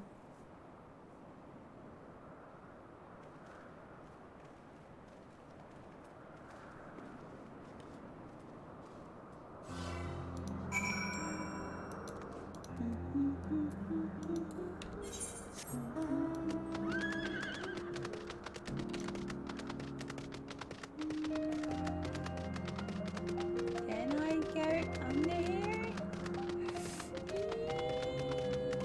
No. I was small enough, but not allowed. Not allowed. If that isn't just like an elegant creature. Very elegant. Oh wait, now I'm on another side completely. Let's not do that.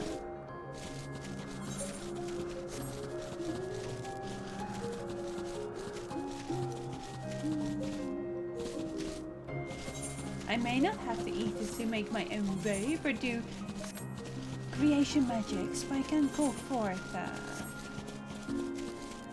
creature to make me more speedy. Oh, that was really cute on myself though. I love where he's just such a sassy character yet, like with some hidden purpose, you know. I thoroughly enjoyed myself. At the end, most of all, talking about myself. I've seen what I do. That's everything you were expecting. Oh. All the creations are happy. That makes me happy too. What? Want to apologize for forcing me to help, do you? Save your breath. You didn't force me to do anything. I merely chose the most expeditious way to have done with an impediment to our business. Yeah, exactly what it is. I'm tired, leave me be.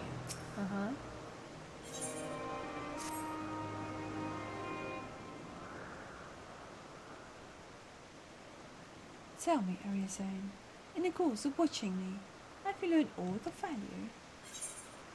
Nothing so far, but I'm hopeful that will change. Dynamis. Dynamis seem promising. I'm not sure what I'm looking for, but I don't think I've found it yet. Dynamis seems promising.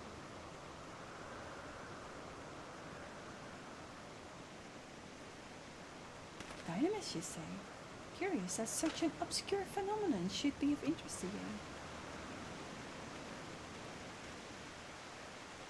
Chief Hermes, what good fortune to find you here. Something the matter? Lycon, I'm afraid it's done it again. No sooner did we release one for observation, than it set upon the nearby occupies, slaughtering them. Or was the creature hungry? Or somehow provoked? I just fed them myself. And occupies who are keeping a wide berth. It is the nature of the Lycon that is to blame. Their innate viciousness. Temperament aside, it is an outstanding creation, perfect in form and function. Though it may not be suited for release, I have no doubt that the Bureau will accept this concept for preservation. In any case, there is no point in postponing the inevitable. Those will revert them once all the paperwork is in order. Where is the scene of the incident? He doesn't want anything to go down. Just off the path to the 12 Wonders. I should make your way. You should see it on the left. Don't know if Doris is still there, however. Hermes, wait!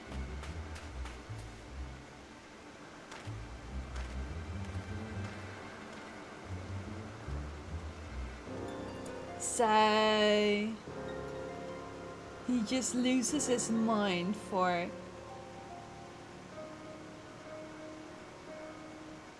de-appreciating creation.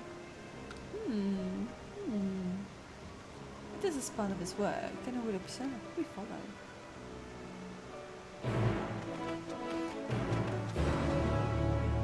Suddenly he's not so tired anymore, he can run.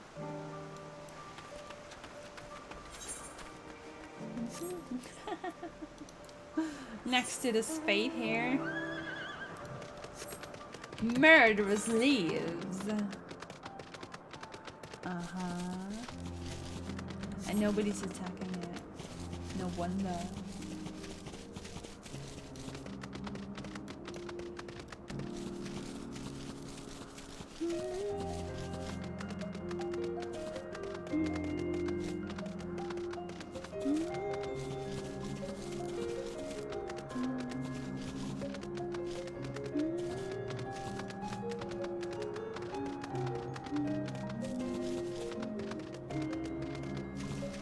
Go for blue? No, we don't go for blue. I would have loved to go for blue. Is that it? No, it's that thing over there. That wheel-like feature. Alright then.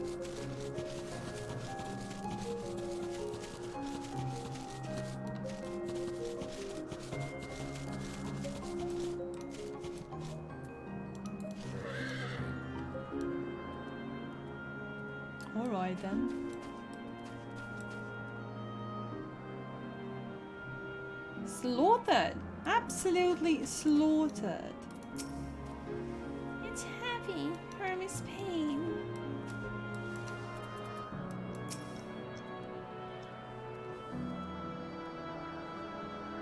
A fearsome beast, this Lygon. Where is it now? OQB is no easy prey. With its hooves and horns, it was designed to be followed even on land. Yet they didn't stand a chance against Lycan. The lacerations and burns are unmistakable. Lycan was indeed responsible. But the creature's nowhere to be seen. Doris must have taken it away. The man makes a space at 12 Wonders. I shall go and seek him out there. And myself and I will search the area for a good measure, just to make sure the Lycan did not escape. My thanks. Let us meet at the 12 Wonders when you have finished. I'm going ahead. Please follow area zone. Come! Stand this back and over the bridge. Follow area zone, and area zone's gonna follow Matheon. Are we to be one? Just like where you find one, you will find the other.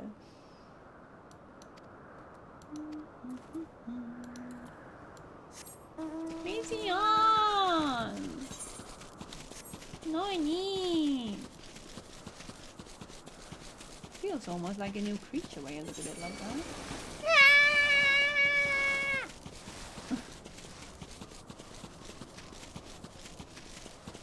There's 3 things me, ooh.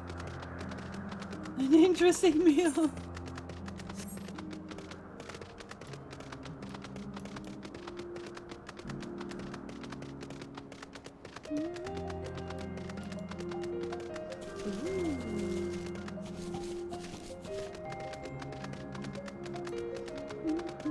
Don't see me, don't see me, don't see me, don't see me! He's flying when he's mean to me. I'll get it later.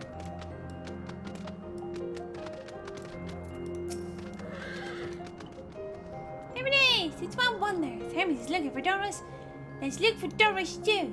He's a man with long blonde hair, I think. I'll know him when I see him. Whee!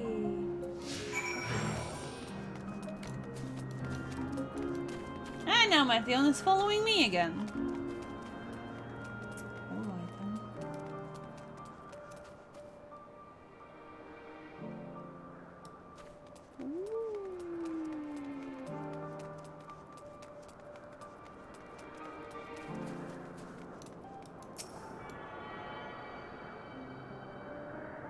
Wait, is Mattheon gonna tell me off for not getting permission? I think. A dark-haired man. And chocobos of fashions. A blonde-haired man, but I want to see what else we can see here. There's many of them here. That's a trained familiar. Oh, we also have Amandas and junk hungers here. A blonde-haired man. Wait, but there are 2 blonde-haired mans. If you're with Mattheon, then I assume you're on an errand for Hermes. What can I do for you? Sorry, you're the wrong person. We're looking for Doris. I see. We have a similar hair. Some people often mistake us from afar. I hope you find him soon. Yeah, then he's over there. Come on, Mattheon! Nyom! We nyom.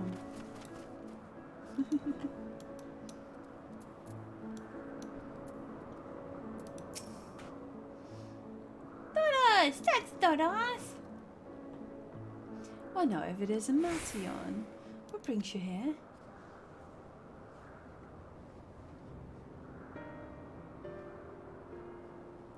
I thought I heard familiar voices.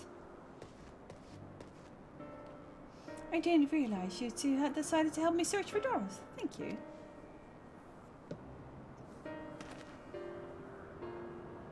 You and Giles have the Lycan ones, I believe. Well, I don't know. Out in the fields and restraints? Francie says they were. I couldn't well return them to good sis. Once I've submitted my report, I'll soon refer it without delay. As you say, the beasts are indeed quite ferocious. You're one of the 14. What brings you here? Nothing you need to concern yourself with, as you were. I've heard of the news. That the Lycan slaughtered Occupants. As observer in charge, you are of the opinion that they are not fit to be released? I am. Their abnormal aggression and exceptional strength makes for a highly problematic combination. And matters not where they are released. A Lycan once will threaten other species and upset the natural order. Can it be that the specimens observed are an outlier? Highly unlikely. We've created a good many of them, all exhibited the same tendencies.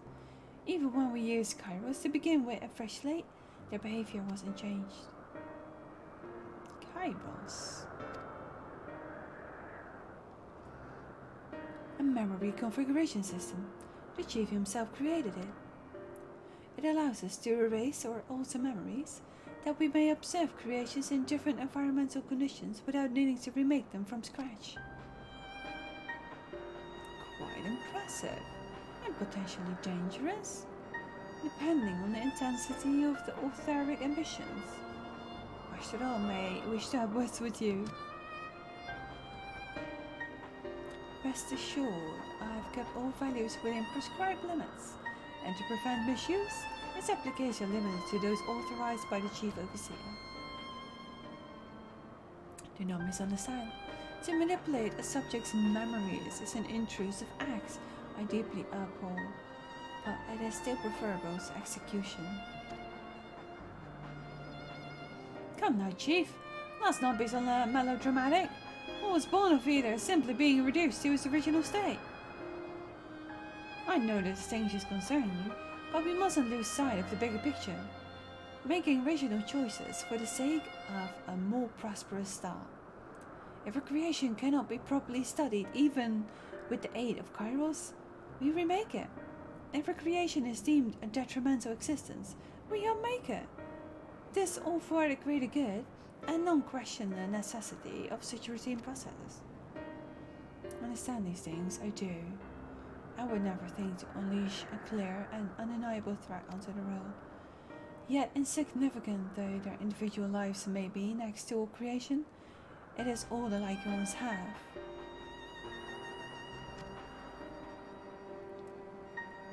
Before we steal their fates, we owe it to these beings to exhaust all options, to ensure that nothing has been overlooked. If you insist, let me provide you with a full report, and we may take it from there.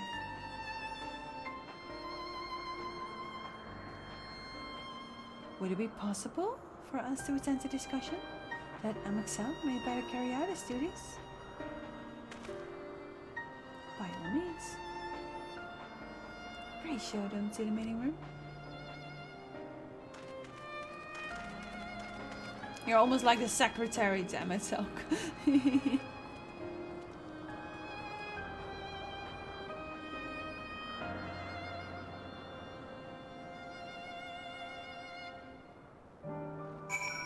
She feels his sadness. We have a duty to the star, this I know. But it doesn't mean we don't also have a responsibility to the lives we bring into existence here. The souls. To man, other beings are just things to be used and controlled like magic. That's what Hermes told me once. That's kind of...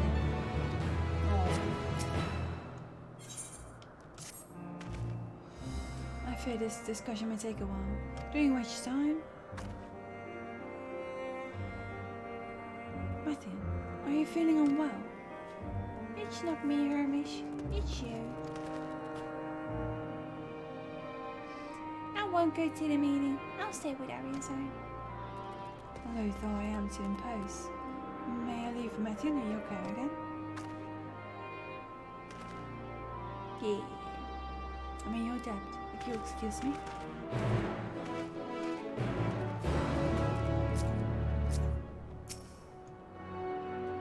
Can you help me with something, Ariazar? The meeting will make Hermes sad. How to cheer him up? With a flower. Hermes likes flowers the most of all the creations in Elpis. Most creations are expected to be interesting, or beautiful, or strong, better in some way.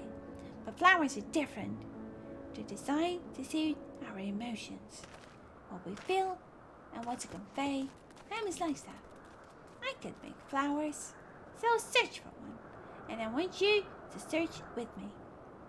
Let's start here at the 12 Wonders. Have their wolves been Matthew on?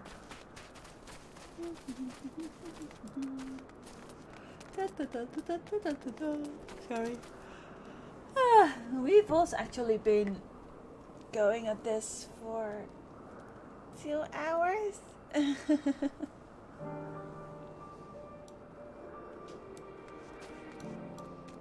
That meeting's gonna take a while.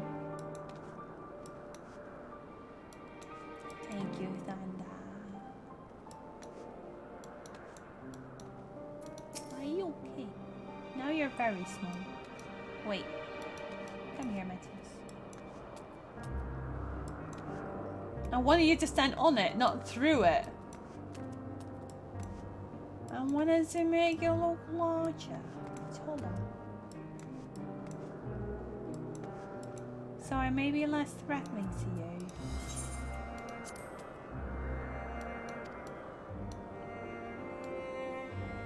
There we go. I'm still kind of looking down on you, but at least you're looking straight forward.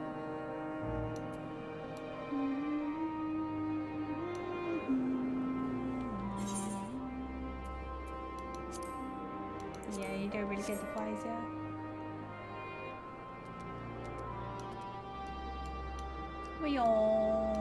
Okay. Yeah. I think it's a good moment to take a little break. To get some stretches. Maybe some drinks and maybe some snacks. But most of all, stretches. So I'll be back in a few minutes. Usually it's about 5. And I will leave you with some fairy tale music. Be right back.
I just noticed that we still had to add a butterfly up. I didn't even see it. That's so bad of me. That's what I got for doing these things hastily.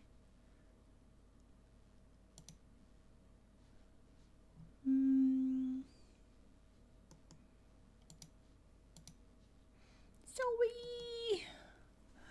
We're gonna give this back to the beautiful Liz.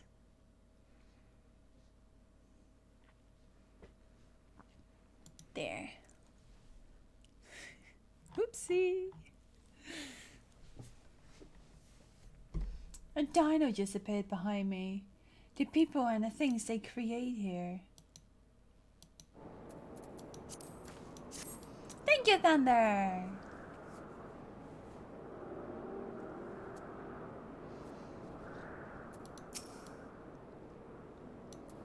It's kind of cute being here.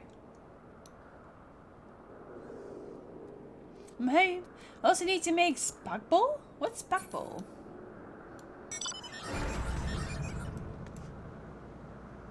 Oi, that thing makes a lot of noise. Also, I finished what I started to do like 2 weeks ago. What, done?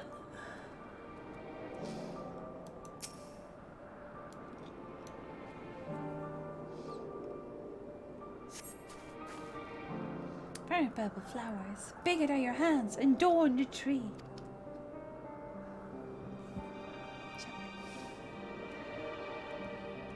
Oh, so bright! I love them. But they might be too bright. You have to think of the recipient. That's what Hermes said. These are too bright. They're pretty dark to me.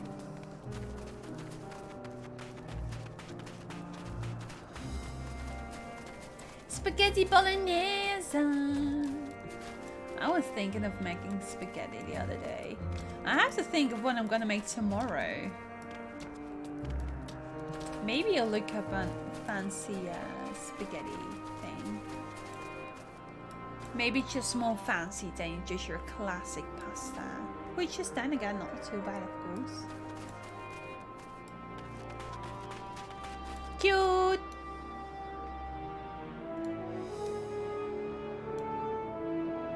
Cute!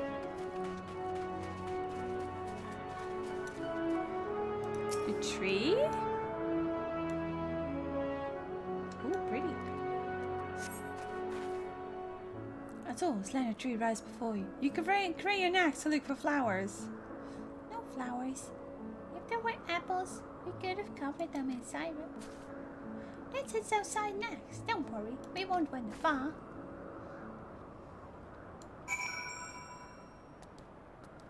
Interesting sky as well.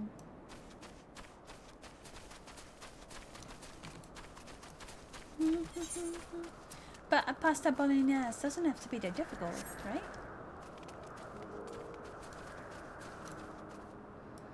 Now here's a lot of flowers. I like these lighter ones. An array of beautiful flowers growing about. A mix of colors forming a pattern. Yep. These would be better for Hermes, but they're hedged in. That means we shouldn't touch them. They're either an observation or poisonous. Any other place should be fine though. Let's keep looking.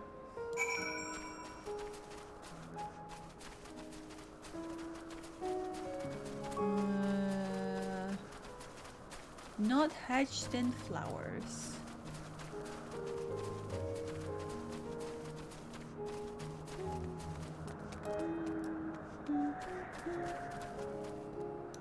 Oh boy.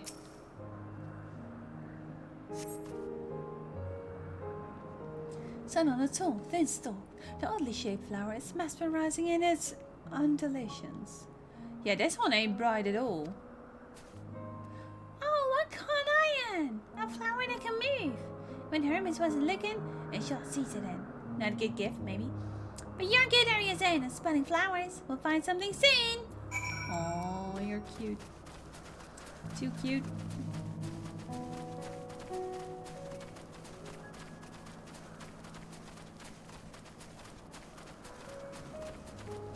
there's lots of flowers, like, straight down here, you know?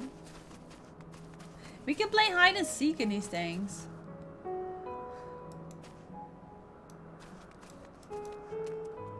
I wonder if I would go home, do I get like the largest size then? Am I towering over everyone? Probably not, because it's just Ethereum. Despite nothing promising nearby, at best common looking grasses with a few some tiny flowers. Oh, nothing around here. Oh! Over there is something big! Huge! Huge!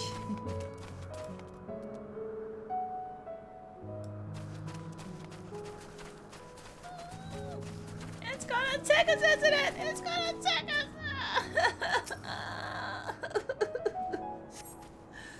A terrible stench reminiscent of sun and old booze pervades the air. Without a doubt, the culprit is the marble-like creature before you. It's an Adonis! The thing around his mouth looks like paddles, but the flowers are the orbs on his head. When Hermes inspected it, it swallowed him up. It don't leave us room for days. What do you think, Harrison? Will you like it? No. It's probably not the good sort of memory. I'd rather not go near that thing. So it does one either. Finding a good flower, it's harder than I thought. I'm sorry, Harrison, but could we search a little more? Maybe as far as the fields over there? I'll pick something after that, I promise. Yeah, just let's get away from the marble. Get away from the marble! Thanks.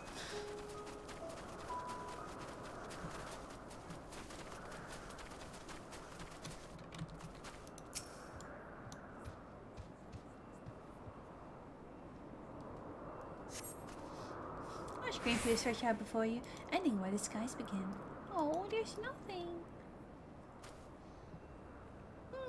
The shiny over there, what could it be? An object. Oh, these flowers again.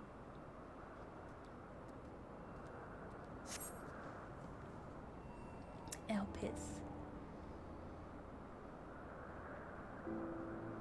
Oh, Albus flowers. They're here too. Hermes likes and dislikes them at the same time. Like me, they're anti-lashes. Like me, they feel as pain and turn dark. That's only for Hermes though. For others, they're always white and bright.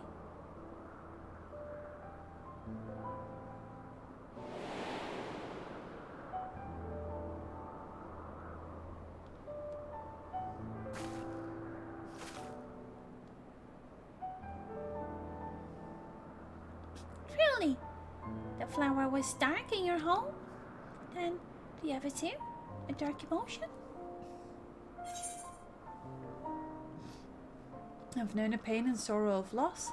I felt great fury and frustration. I've been plagued by doubt and anxiety. I guess I have a few.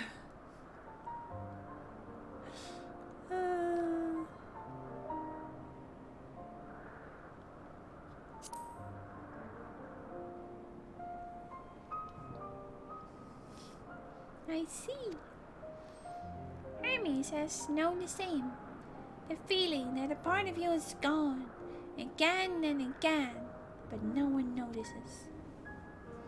Please, Hermes, won't you lend it to me? Your pain and sorrow. I want you to make the flower dark, in front of Hermes. Why? He has been in a dark place since before he created me. He needs to know he isn't there alone. The others are sad too.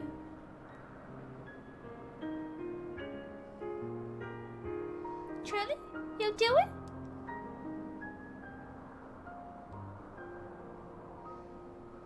Thank you, Arise. Thank you. It means more to me than I can say. I can't wait to see how Hermes reacts. Let's go back and fetch him.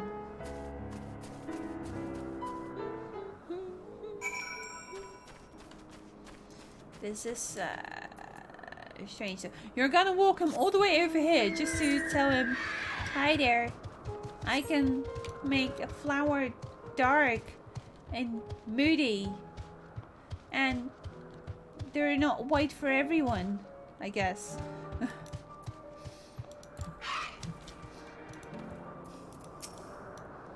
It seems they're still talking. Let's wait until they're finished.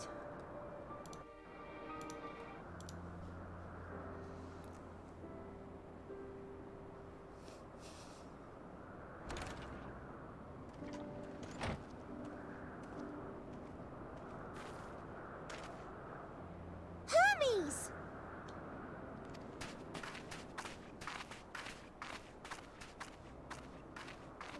Oh, you were waiting for me. You've finished talking? Yes, we've come to a decision. My thanks for keeping Meteon company. Emet-Selch and Hythlodaeus have already retired to their rooms. There is room for you too, if you would follow me.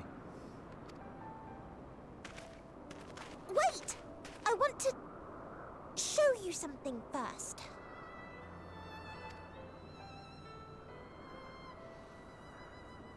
Hey.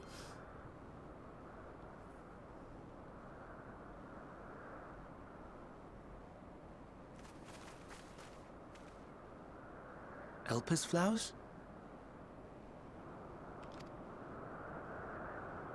Go on.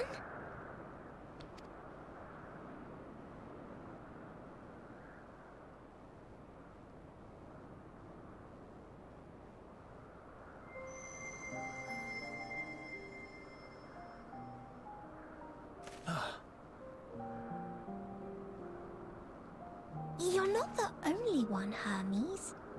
Others feel sad too. You're not alone.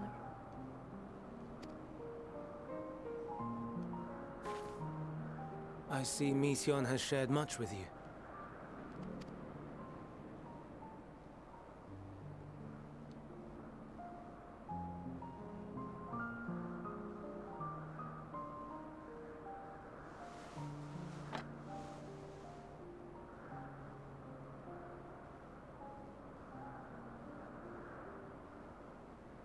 May we talk a moment? Why would he take it off now?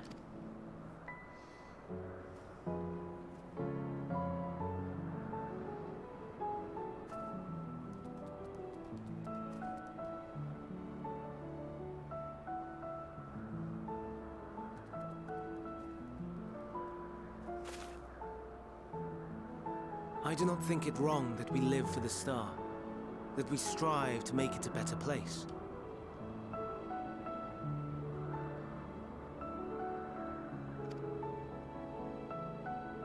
And yet, in carrying out my duties here, there are times when I am plagued by doubt.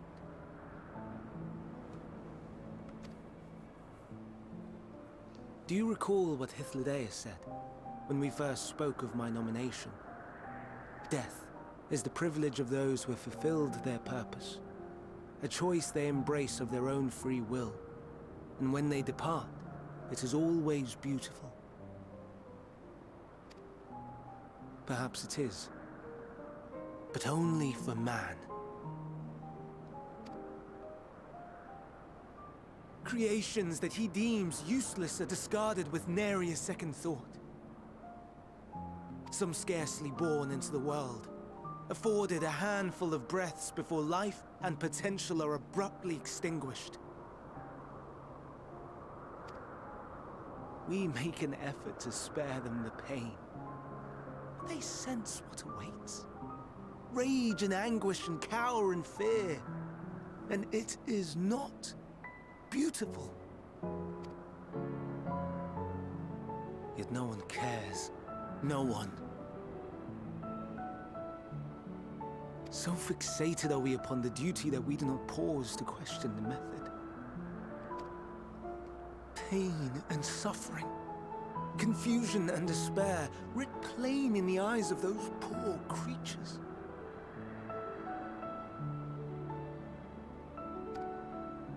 Yet no one sees. We turn a blind eye and carry on in blissful ignorance. Not amiss. And always, always the blossoms shine pure and white. A contradiction so blatant I could scream, want to scream. How can you all accept this aberration? Then I wonder, am I the aberration for thinking thus? And I am filled with dread.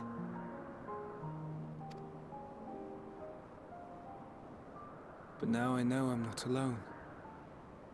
Not the only one for whom the flowers weep.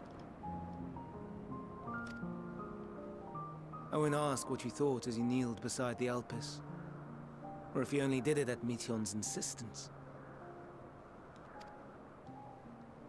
Nevertheless, I thank you. To know that you too have experienced suffering is a comfort.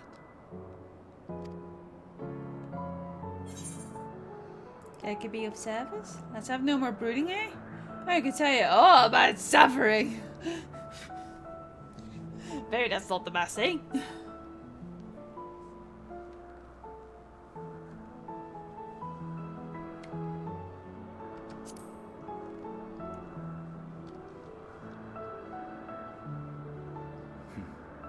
To so willingly lend an ear to ease my burden, you are a strange one. I'm a listener. The stars in the heavens. Know you what they are?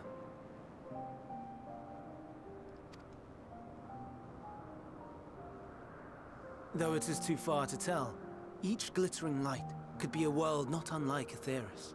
A world filled with life. So many stars, so many lives. For us, there may be no higher purpose than to live for our world. But what of the other living beings out there? What is it that gives their lives meaning? That drives them day after day after day?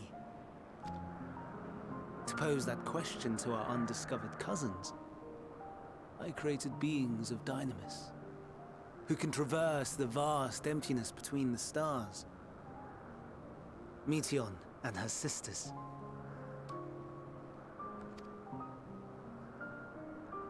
Aye, sisters.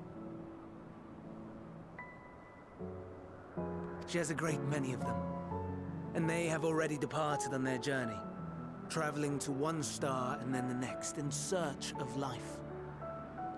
As one might expect, exploration on such a grand scale is rife with difficulties, and thus far I've naught to show for it.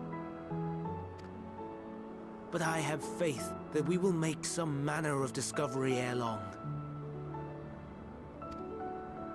And when we do, I should be glad to share our findings with you, in gratitude for your kindness.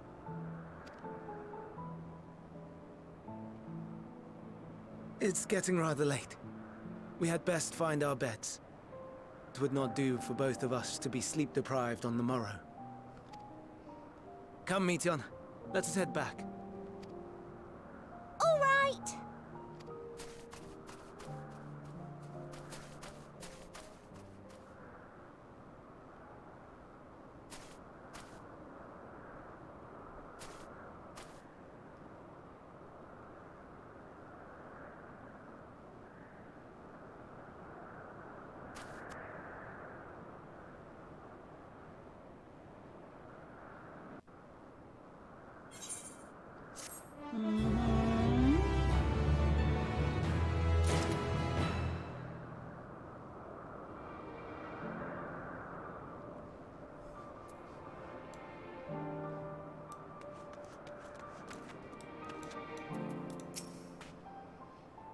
I'm glad Hermes saw the flowers. Thank you, Hermes. Well, I hope today will be difficult for you. Were you able to get some rest? Please do not hesitate to let us know if you're feeling tired, or where you might exhaust your scarce reserves of ether. digital familiar returns, and after causing all manner of trouble while we were in a meeting, I'm sure. I didn't do anything, we were just hanging about, looking at flowers. An all too brief interlude, perhaps? But it's time to attend my next task. As Emmett Selga and Hitler days are aware, we reached a verdict regarding the fate of the Liga ones. 7 were created for observation, and all 7 must be obeyed. Doros has followed the correct protocols, and as Chief Overseer, I can find no fault in his judgment. Unlike the ones who disrupt the natural order, ravaging, consuming other species until they themselves starve and perish. They cannot be released into the wild. They cannot be allowed to remain here in Elpis. I intend to petition the beroved architect to have the concept preserved as a restricted purpose hazardous life form. Hitler Deus has pledged to support me in this endeavor. Yet, whatever the Bureau decides, the existing like ones have served the purpose. Doros has already isolated the creatures and is preparing to carry out the necessary measures. I will join him forthwith. It is my duty to witness the conclusion to this study. If you are resolved, then we have but to accompany you. Of course, let us be off then. We return to the main island. Ooh, he has to watch each and every one of them. Yikes.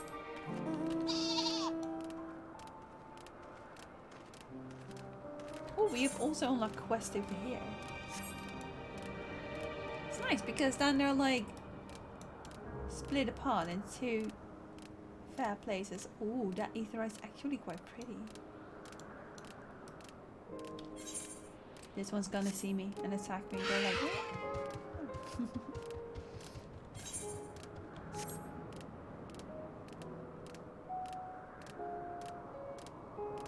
your prey is flown.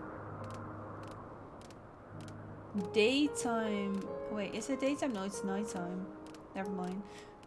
It's still so light here. Oh boy. This looks heavy. I think one of them, like a few of them escaped, didn't they?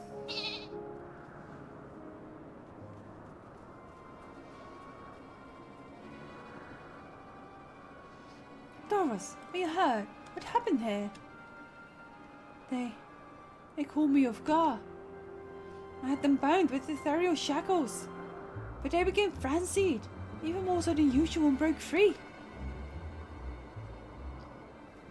I was able to stop 4. The other 3 escaped. One for each of us?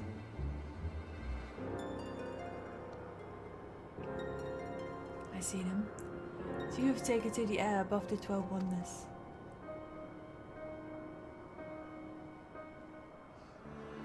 The last is up ahead, lurking in the fields.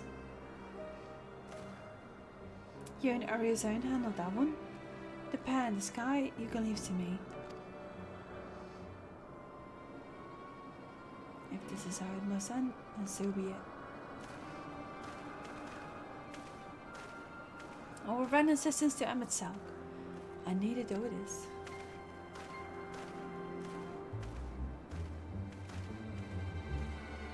Mason, you are to stay here with Doros. With Hermes! The Aegeons must be reverted. I will spare you their pain and mine. Aww.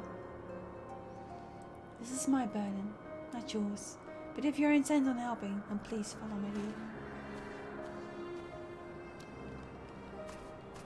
Aww. Being abandoned like that. Aww. Stay with Hermes, Arizona. You will need someone when the time comes. Ooh. Never mind my wounds, they're easily healed.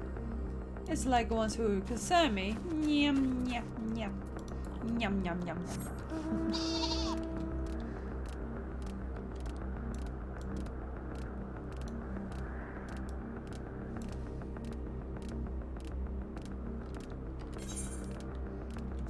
Oh, we are to assist Hermes. Hoo-hoo.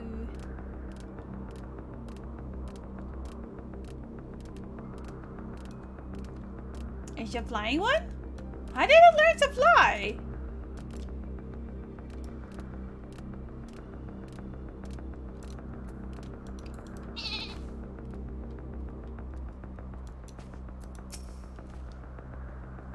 Appreciate your help. A lament that it is necessary. There it is, a quarry, within striking distance at present. But if it feels threatened, it may well flee beyond our reach.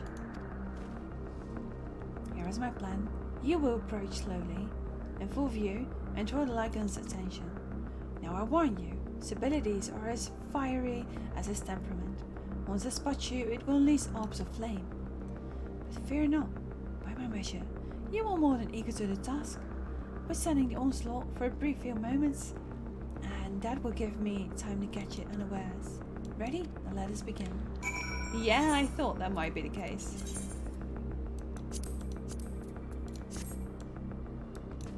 And for that, I will show up in my proper gear. Otherwise, I will be shot. Let's not go for that risk, won't we? This is my fighting form.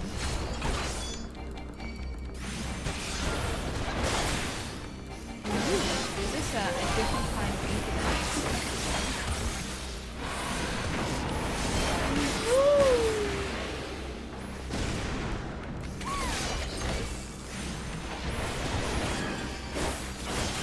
Alright.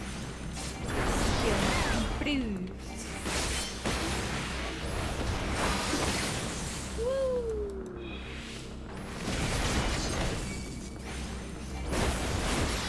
I thought I was gonna have some meteor.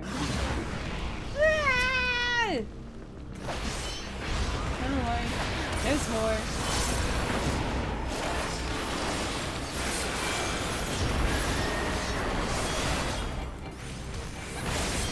Uh-oh, that's not really good.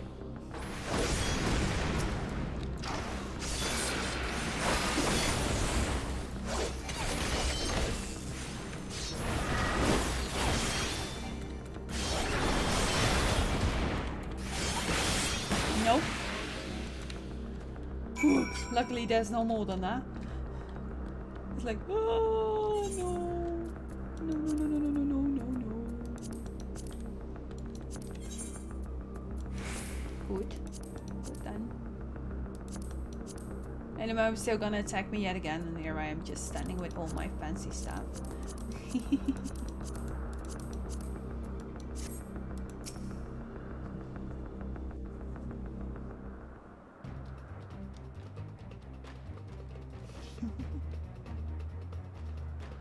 Now.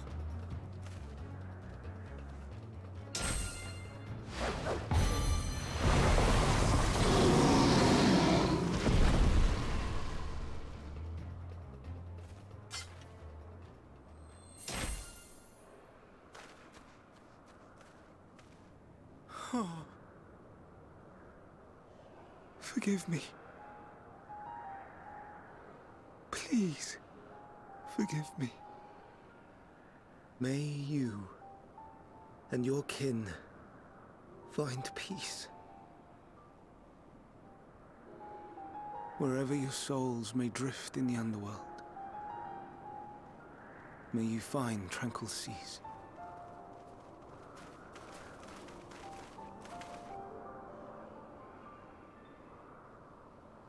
Be not forgotten, in concept endure, to reclaim form and one day live again. Serve not the star, or any purpose save your own. Live again, if that be your desire.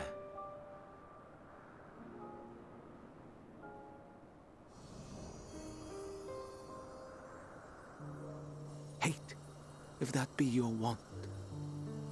We are worthy. But leave your suffering behind. Lay down your burdens, be born anew. Fly high. Fly free.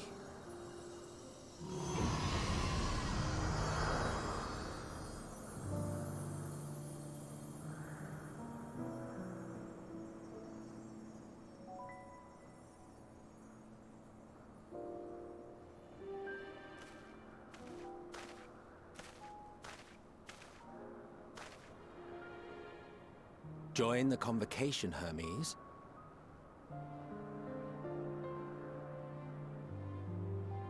You do not belong here. Leave to replace another. To be replaced. It changes nothing. Tell me, do you think it right that we sacrifice all these lives for the sake of the star? And when the star has reached perfection, what then?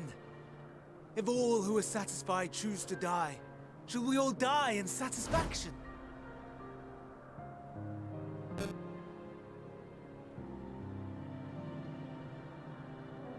I do not know. Were I to take up the seat of Fandaniel, it would be tantamount to approving my predecessor's death. I do not know if it is right. And to be torn by such thoughts. I do not know if I am fit to represent mankind. Hermes! Please don't be angry. It hurts so.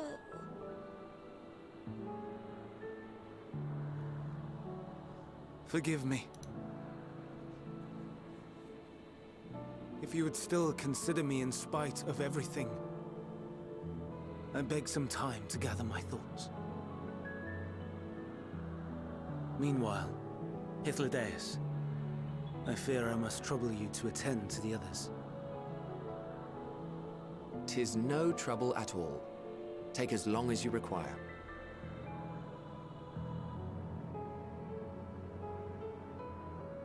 And you, my friend, I pray you find that which you seek.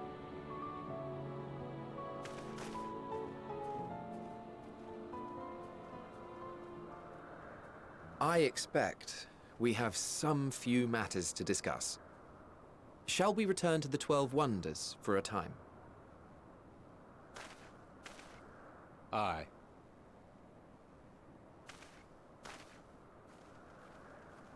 Aye.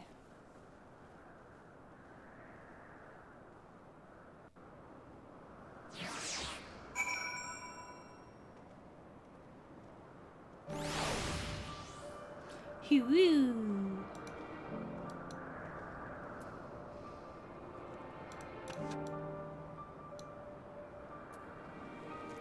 And such, the hate is born. Whoa! His mindset's already that gloomy. Bruh. Has been quite an exciting visit for you thus far. Oh, you weren't injured, were you? Good, good. The other Leica ones have been taken care of. The incident is resolved, and life in Elpis continues as normal.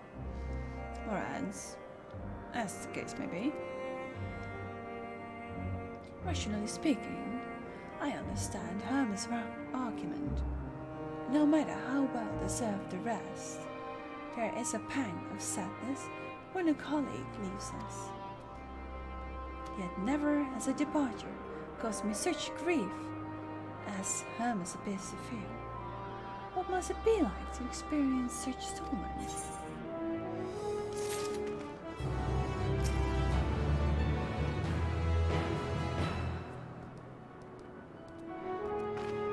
Reminds me of a time when he would go like that he has tried everything that nowadays mankind does.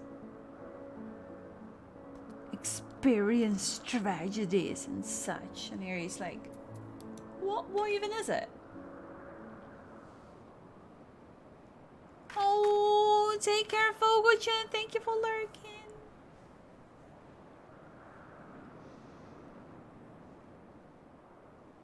Then everything turned green. I don't know what answers he's searching for, or if it is within our power to give it, but I believe he would make a fine Fandaniel, and that if he rejects us out of hand, we will be all be lesser for it. But basically saying like, you don't belong here, it's like someone else, less hurt, would probably be better for her here. Oof. Oof. That's a mean way to get someone to join you. You don't belong here. What to know? If there is anywhere you would like to visit before we leave, I should be glad to show you the way. Hermes has not yet outright refused his position with the convocation, merely postponed his decision. As such, I may as well resume my assessment. If we cannot accompany him, then I will content myself with questioning his colleagues. And for the pragmatist, then allow me to remain your humble guide. And what of you, Arisen? Will you continue along with us? Wonderful. Our fellowship travels on unbroken. I say we explore another part of Elpis and see what new encounters there are to be had. If you would follow me, we will first head back towards Anagnorisis, where we maybe might meet a lady with a doggo, and go towards this one. This one. It's not even that far. Let's just walk there. Wait, actually, I want to do something cool. I might have overdone it a little bit, but I think I should have it here.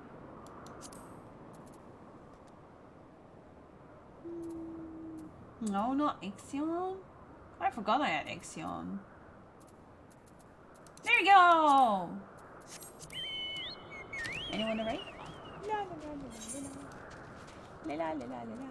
It feels slow though. Okay, it looks like the chocobo is very much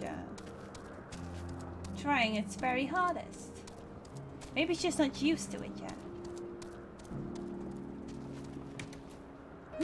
Hi Burp.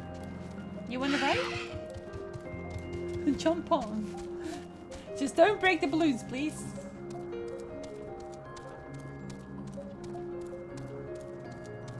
I have a bell.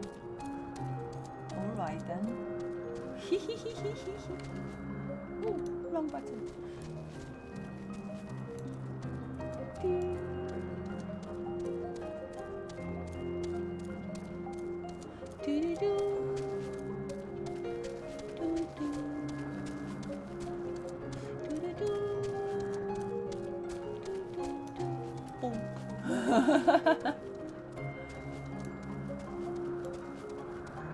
I feel clashy and flashy.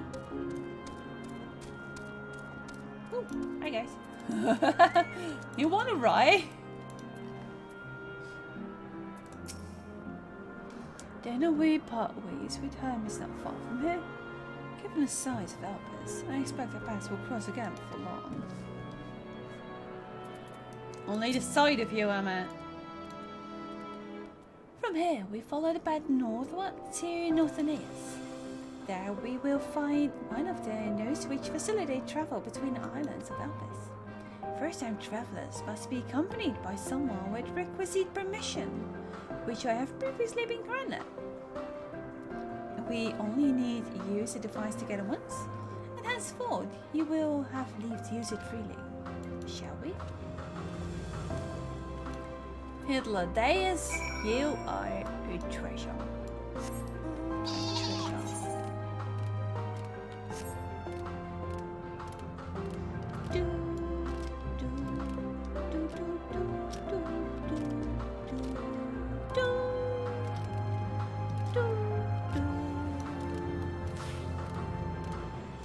can see how you could play this on piano very well.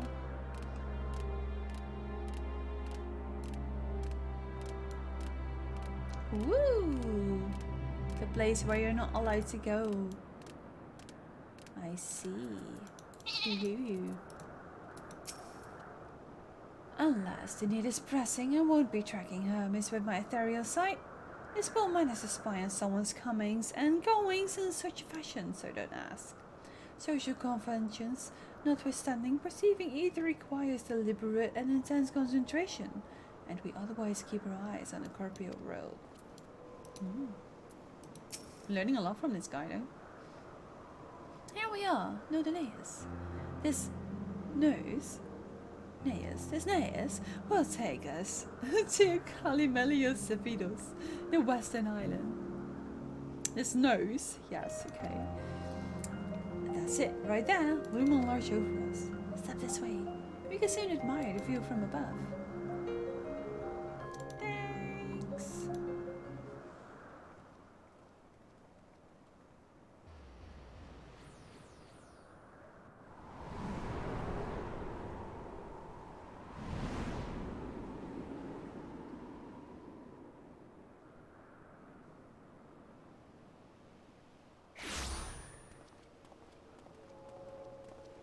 I present to you Calimelios Zephyros. Here you will find a number of testing facilities, as well as the observation hub of Poiton Oikos. Right then. Let's begin by...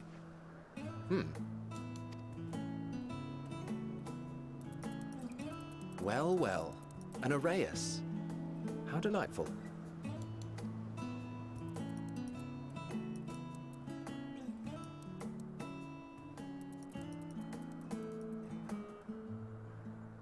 And what, pray tell, is that?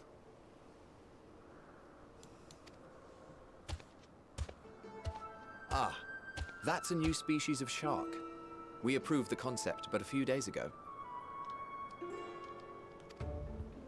Sharks are among the most popular sea creatures. Rare is the day when someone does not submit a new concept. And it helps. The star. At first, they were largely orthodox, consideration given to such things as size and environmental impact. And then a whimsical someone thought to bestow it with flight, another superior intelligence. And then the floodgates burst. Concepts with multiple heads, or arms and legs, and so on and so forth. It was getting absurd. A part of me wanted to tell them to go away and find something else to create, but in the end, I couldn't deny their passion. And here we are.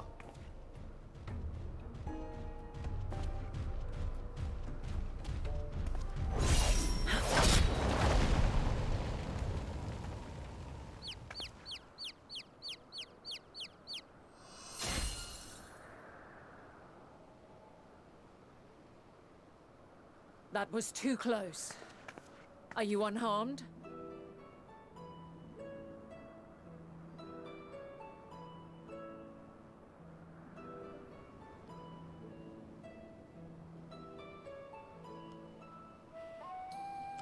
Well now, if it isn't a pair of familiar faces.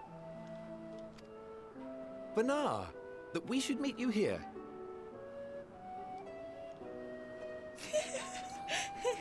I was like,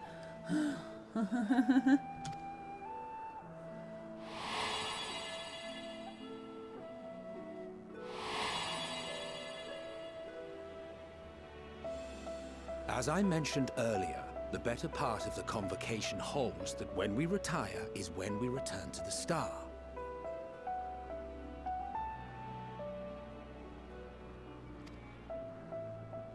Well, she is not among said majority. Even after stepping down, she carries on with her work.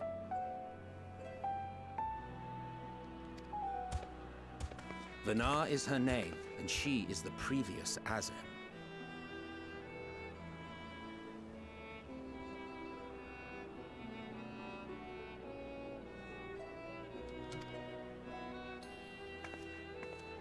It has been a while, Hythlodaeus. You look well. Less so, Emmet Selk. I dare say the lines upon your brow have both deepened and doubled in number. A shame for one so young. You must make an effort to frown less often.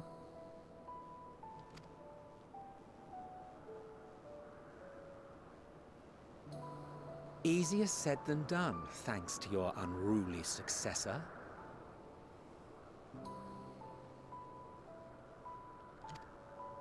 How is she, if I may ask? Incorrigible as ever. Rushed headlong into a volcano on the brink of eruption just the other day. I should be glad to share the tale in its entirety later, if you're so inclined. Tales of the Shadows. Or whatever they're called. Oh, you know I am. Now then, you are?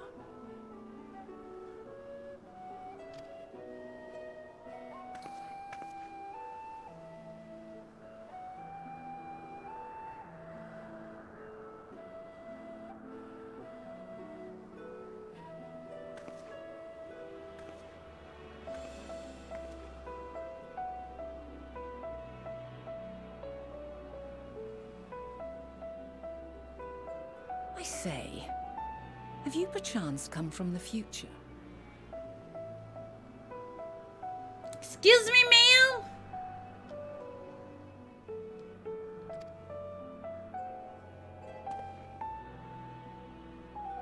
I do not believe we have ever met, yet I sense my magic upon you.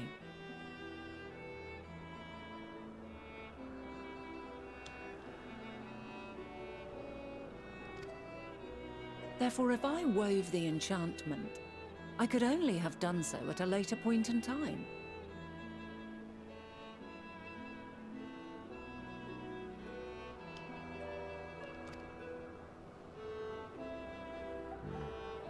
What manner of magic is this, if I may ask? A traveler's ward, of course. It prevents the corruption of one's ether.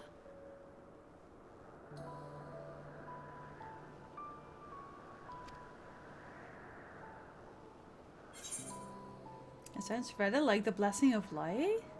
Does it protect you from enthrallment by primals by any chance? Primals? I don't think they call them primals here though.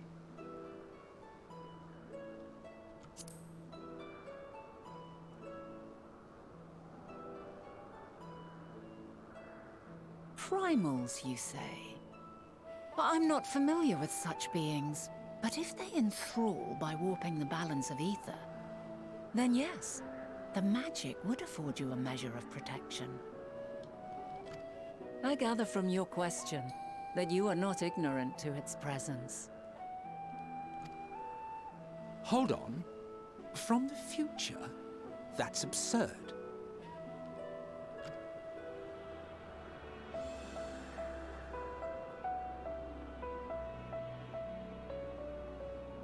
What is it?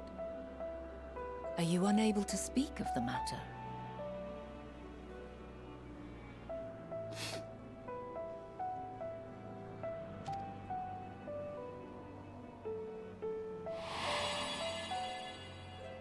The reality to which you must return exists as a result of the final days. You cannot reshape the past to undo the tragedies of the present.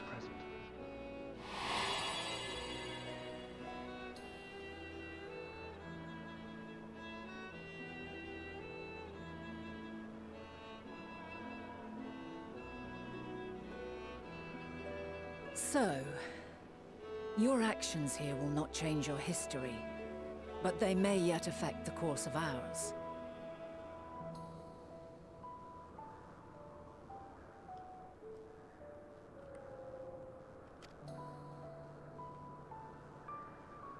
How very exciting. I'm quite fond of delving into the unknown, and there's naught more unknown than the future. Until a moment finally arrives, we cannot know for certain what will come to pass. Regardless of our supposed foreknowledge, So you needn't worry for us. More importantly, that you should go to such great lengths as to travel unto the past bespeaks the gravity of your quest. Will you not reveal it to us? Mayhap we can be of aid to your cause.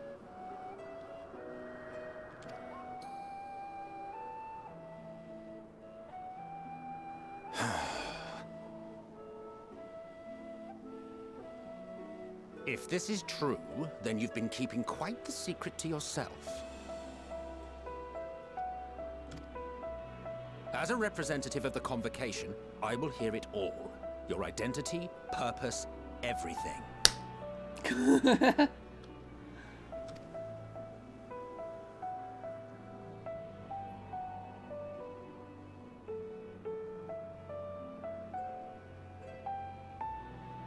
Why don't we move to a place more conducive to calm conversation?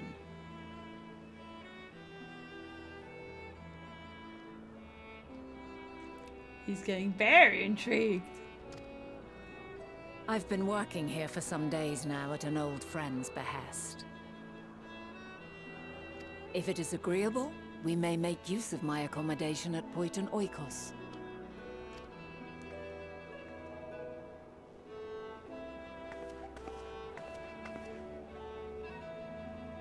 We were meant to meet. I am certain of it. I am now a troubled familiar.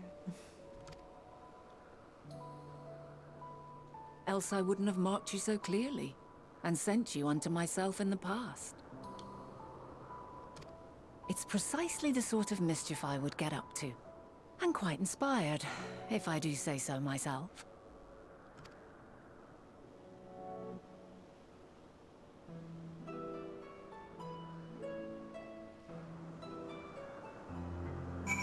I'm a troubled spooky traveler.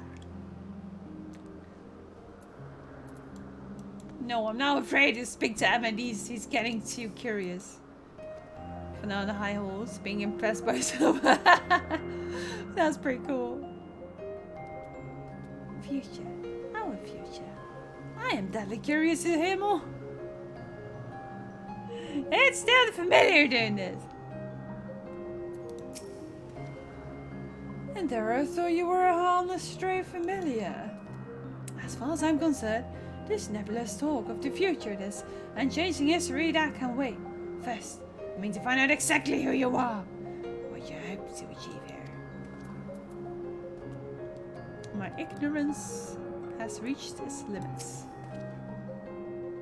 My apologies, but before we move along, a colleague has tasked me with a matter which I'd rather not leave unresolved. It involves finding a certain concept engraved crystal, and a quick-fingered Aureus which made up with it. An Aureus, you say?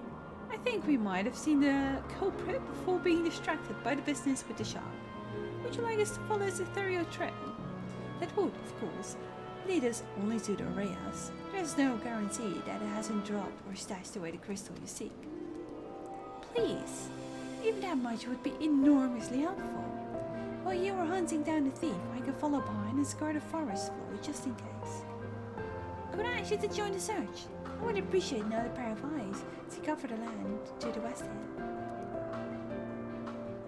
Many thanks. There's a small bridge leading into Poiton Oikos. Let us meet up there once we've exhausted our efforts. So for this thought of everyone is pretty much the same with the same robe, she's just a difficult one that says, no! I want to be a light one. I'll have a light robe.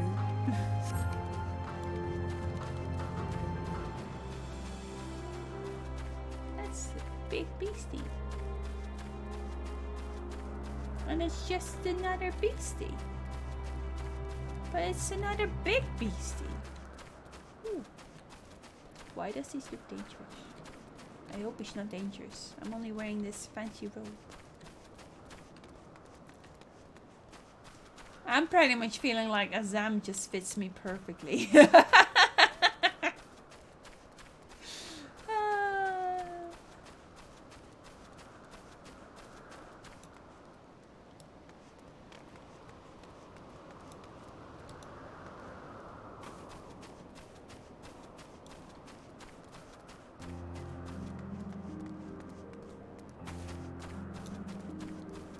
Ooh, neat. Neat, neat.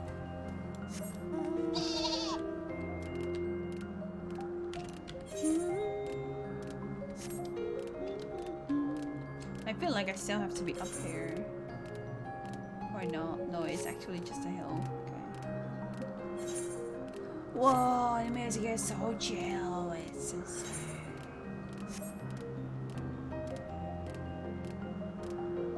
Would love to play this.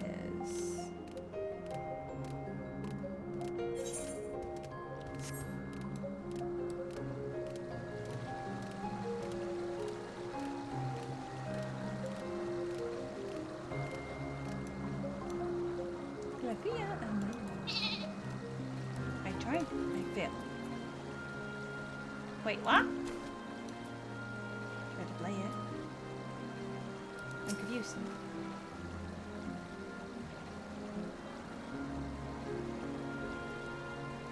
Do you have a keyboard? Or how do you play it? The problem you present is faxing it up without adding the auto-sum into the equation.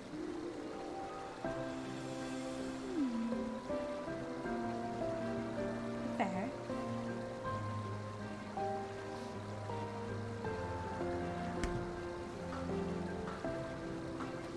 The problem you present is faxing it up without adding the auto-sum into the equation. And she wonders why these lines upon my bro grow deeper. When she herself wields the hammer and the chisel.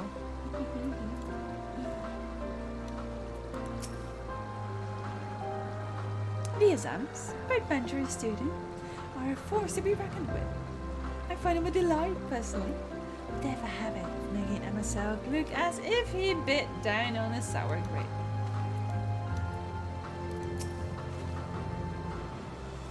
Our last searcher returns. I am afraid the Oreos no longer had the crystal. I was able to find it as I followed in his way. I suppose you've had any better. Of course I did. I have a knack for crystals. The crystal. Well done. Wonderful. Now I can focus on your tail without that missing concept nagging at my mind. Have you always had a knack for finding things? Hey!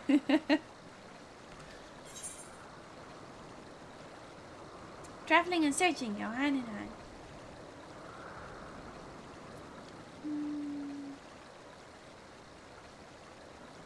Jag har haft med det så igen. Oh, you too. Some of us seem destined to always be searching. For ourselves and for others. Long ago, when I held the seat of a son, I was forever trekking back and forth across the star in search of answers to people's problems. Naturally, the need for such journey has lessened considerably since I entrusted the position to my whimsical successor. Yet I am still eager to come running should an old acquaintance or a new interest require my personal attention. That's what brings me to Elpis, in fact. Many times has my presence been requested. My opinion sought concerning the habitat of this or that creation. Agreeing to help locate that missing crystal was a minor distraction, which now promises to become a major revelation. How strange and wonderful it is, the way one thing leads to another, wouldn't you agree?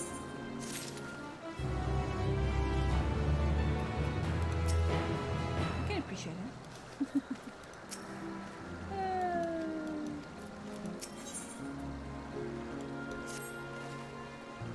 Thank you again for your timely help.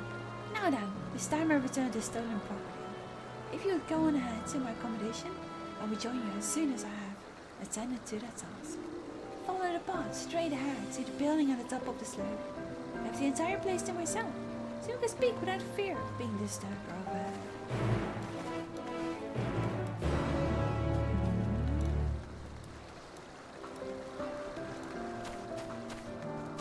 This entire place? This thing is quite big.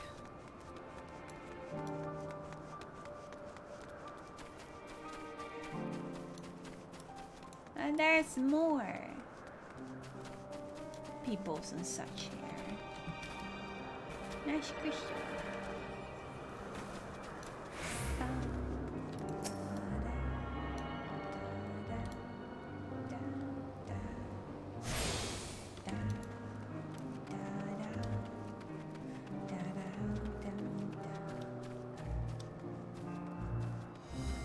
I'm going to appreciate this music as well. So.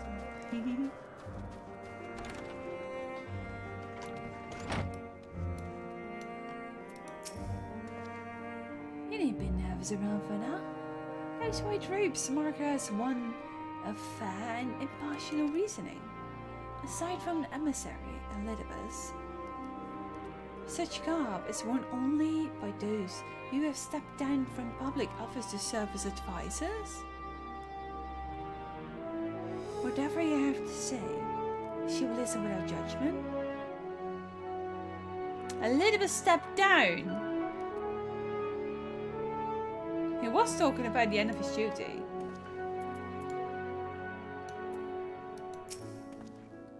Yes, this will be far more comfortable than interrogating you on the side of the road. Ah, this guy.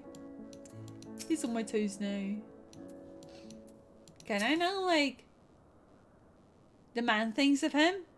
So you want information?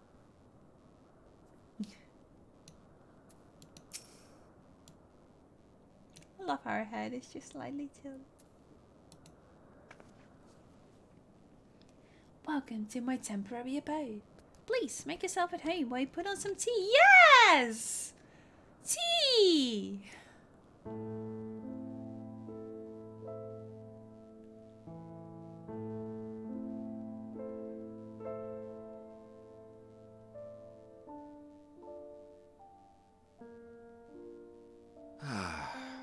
A wonderful aroma.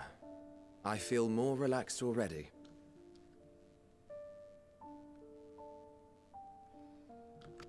Would that I had sweetmeats to offer, but I travel light out of habit. There's plenty of hot water though, so please have as much tea as you like. Now then, will you tell us your tale?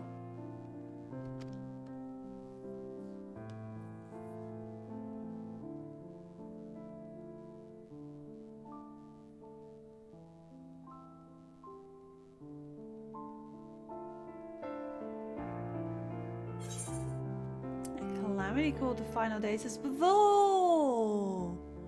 I see that one. Thank you, Conrad. And another month of grace fields. You came in just at the right time. You've only, like, just missed Vanna. She's here, but like how she introduced herself. She was like, wait. You were too familiar. Do tell more. Why are you so familiar? I hope you had a good evening, Conrad. The rail has been sundered, broken into shards. Mankind is being forced to flee the star. Mankind is being forced to flee the star because this is about just the star. What's left of the souls, of course. Still the star. Maybe telling them about the sundering is a little bit heavy.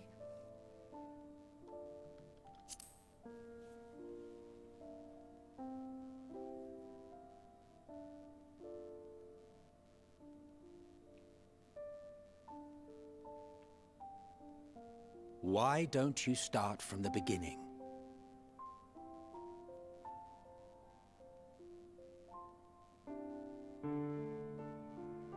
Right? Yeah.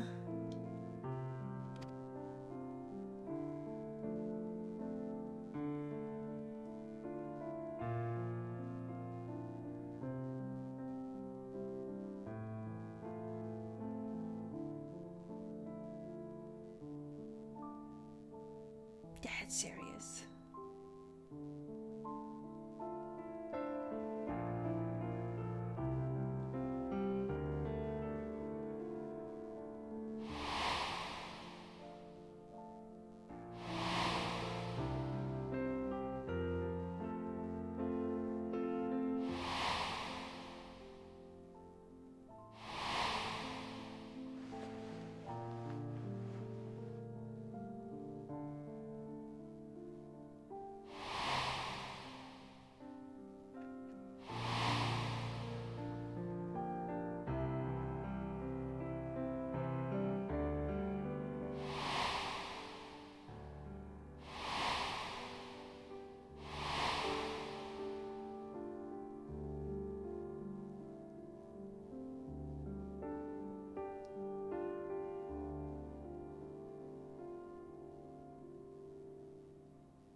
Preposterous. Utterly preposterous. What do you mean? To make a short story longer, right? But yeah, that was most of the story, yeah.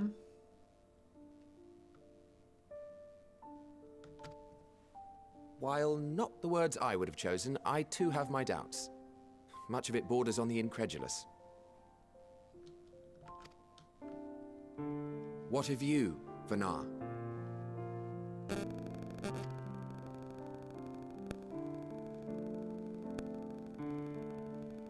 Not knowing the precise details of the first final days, it is difficult to determine the veracity of the tale.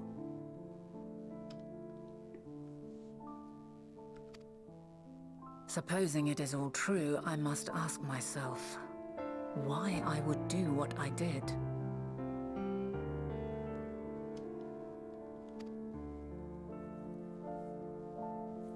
Why would I feel I had no recourse but to oppose the 14 and create this Hydaelyn? Circumstances change, of course, but it would not have been an easy decision regardless. No, there must have been a reason. One compelling enough to force me to take such drastic measures. You told him everything. Then there is the Elpis flower, which I said would serve as a guide. So did every little detail. That it's of import to your mission is plain, but your presence here leads me to believe that this place also holds significance. But what could it be? What are we meant to accomplish? Might it not be simply thus? In the future, whence she came, the final days could not be averted. Mankind has no choice but to flee the star. By alerting us to that eventuality, perhaps you wish to pave the way for other futures. I'm no Graha.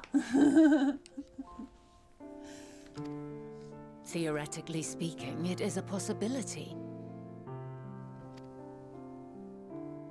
Yet if that were my primary objective, I see no reason to guide our friend to Elpis specifically. The capital and Amarot, or even my own home would be more logical destinations.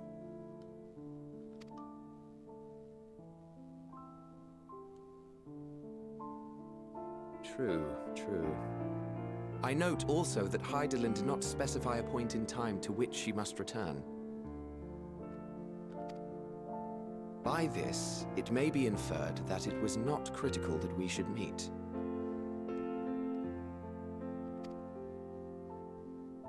Alternately, she had reason to believe that our paths would converge, coincidental though it may seem.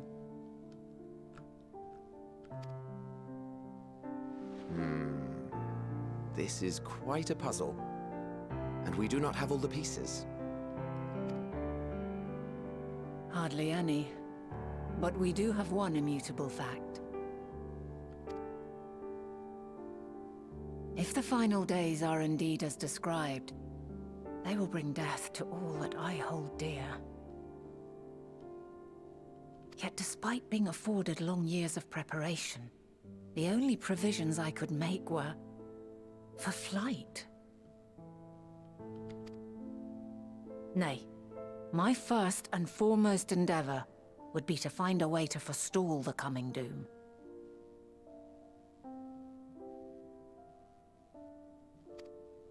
Given that even the 14 failed, mayhap you deemed it impossible. Nothing is impossible. This I have always believed. And if Hydaelyn is indeed me, she would believe the same. Listen to yourself. Are you seriously entertaining the notion that you are a messianic figure in some far-fetched tale?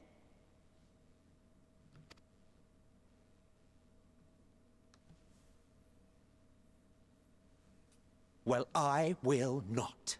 I refuse to accept that our world could be undone by some unforeseen calamity. I also take offense to my portrayal as a megalomaniacal madman. To sacrifice oneself for the star is a noble act, and I would hold those who gave themselves to this Zodiac in the highest esteem. Yet, you claim I recreated Amarot and populated it with phantoms of our people? A bizarre indulgence that would be insulting to their memory.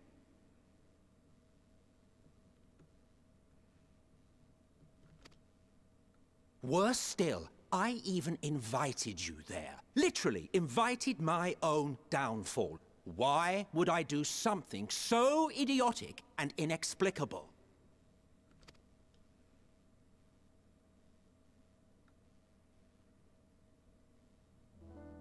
Now, I will allow that the hypothetical task of restoring our world would be daunting in the extreme. The thought of having to bear such a burden for 1,000 lives horrifies me.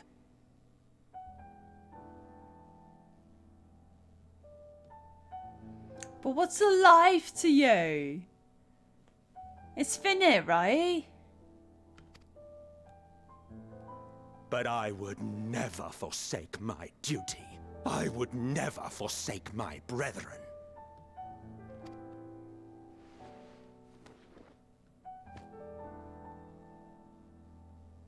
You do not know me. I've had my fill of your fiction. I will return to my duty, and you will not bother me again.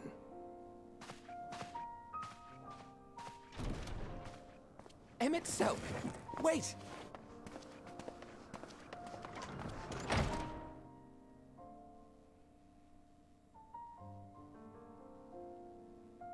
You've seen much of Elpis already. If you have any observations to share, I should like to hear them. Power can corrupt. Absolute power can corrupt even more.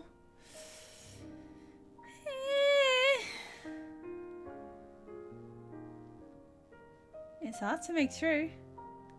She's the only one that can actually understand anything at all. Like, feel like it's fair.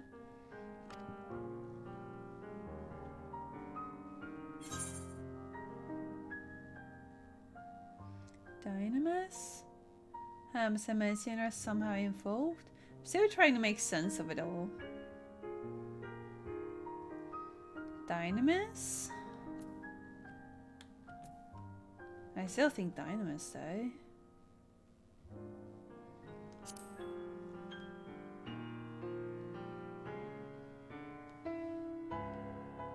Ah yes, the energy distinct from ether. Though not my field, I have a basic understanding of Dynamis. Right?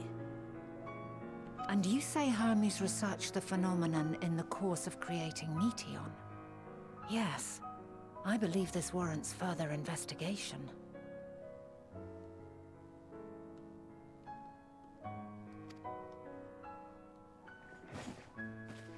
With that settled, 'tis time for action. The missing pieces of the puzzle are here, I'm certain of it. And when you find them, the picture my future self has painted will be complete, and you will have your answer. Now suffice it to say, I will aid you in your quest.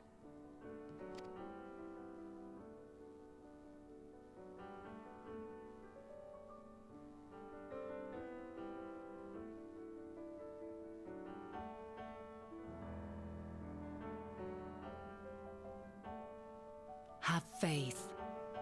If Selk is the man Azum described to me, we've not seen the last of him.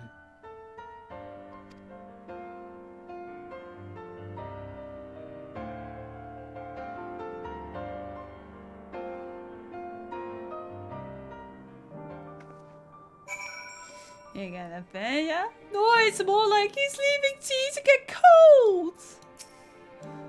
So sad. Cold tea!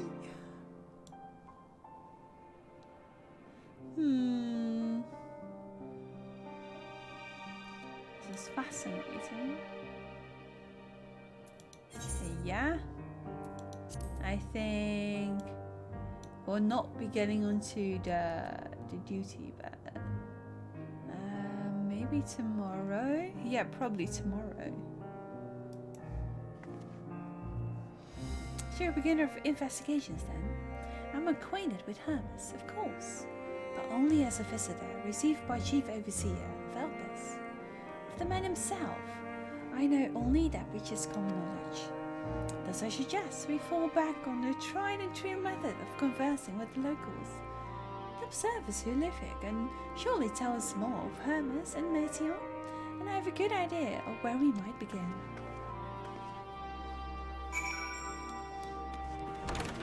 I'm also not sure if it's glass. I think it's a cup.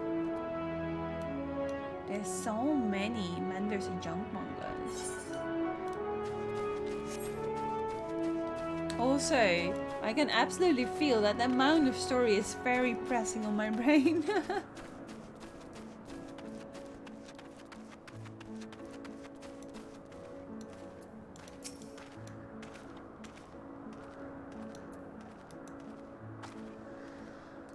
See you, the woman standing in front of you on the building? Her name is Ismian. She is the one who made arrangements for my stay in Elpis, and from what I recall, she's held her position here for quite some time. Chances are she can provide us with some insights. Go and ask your questions. I will help with throwing out answers if need be, but I leave the choice of topic up to you. Aww, you're such a support. Questions? For me? Well, I suppose I have no other pressing duties at the moment. Ah, cool.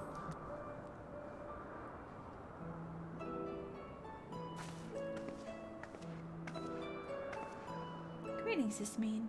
My friend here is desperately curious about Chief Hermes. I was wondering if you might indulge her. Certainly, Mistress Fana. Anything to be of service. What do you wish to know? What kind of person is Hermes?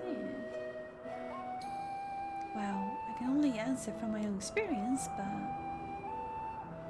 I would describe him as a quiet man.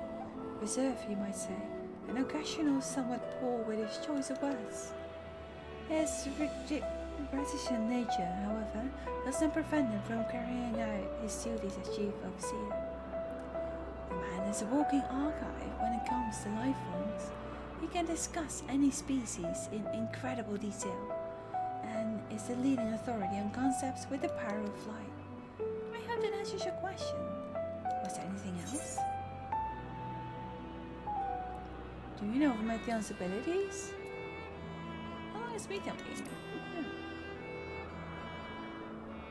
I cannot really say. As a chief's personal creation, Meteon has not been subjected to observation and study like other concepts. So, one day she was simply there? And what do you make of her abilities? I understand that she is a highly unusual familiar, able to read emotions and communicate directly with one's mind. Exactly how she was created with that talent, however, is a mystery to me. My apologies. I wish I could explain her nature in more depth, but I've not had occasion to discuss it with Chief Hermes. Do you wish to know him better? Do you trust him?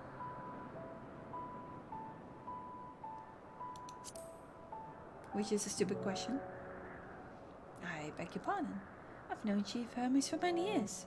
Though I cannot say we are close, he has never withheld information to detriment of our duties. This is what you mean? Forgive us, we seem to have veered slightly of course here. Is there perhaps someone else who could tell us more about Meteor? That would be Timaeus. He has a similar expertise with flying concepts, and is more than eager to discuss the subject. You'll find him conducting his observations on the banks of the stream, somewhat to the east. Oh, and unless you take particular joy in rambling discourse, I suggest you keep your questions concise. We should keep that in mind. Thank you for your patience and your insight. Think nothing of it. If there's all else you need during your stay, please do not hesitate to ask. Just help everyone in the row. Come here, Izzy. I think we've taken enough of this means time. So I feel like every question you ask just kind of like reflects. Either she gives the answer or Fana will ask it. Our investigation is off to a fine start. Wouldn't you agree? From here, I propose that we split up. I shall continue making inquiries with the residents observers. If you could track down a colleague as me mentioned. Why I did feel compelled to interject once or twice during their private conversation. You seem more than capable of drawing forth answers you seek. All I ask is that you watch your footing around the stream. We can meet back here once you finish speaking with the Steel Files. Otherwise you would say, probably would say like, you were just fine there. Not a problem. Whew. As I said, it's quite taxing.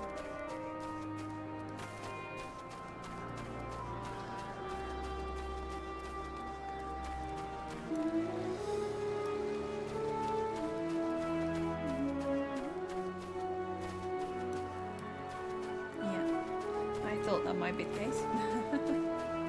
On the other side of the riverbed.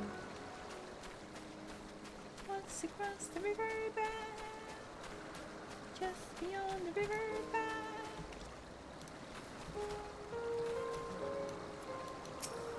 Hello. Yes, I am 2 miles, but please keep your voice down. You'll startle the birds. Okay. I have to be sharp now. So, what it is you wish to speak about? So you're an expert on flying creations. What do you think of Chief Hammer's flying creation?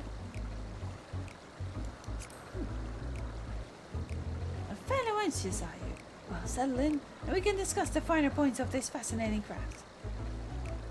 My deep and abiding love of avian artistry can be tracked back to when I was but a young boy, stricken by the transcendent beauty of glorious golden-feathered creature my father had designed. It was then and there that I vowed to one day surpass that masterpiece.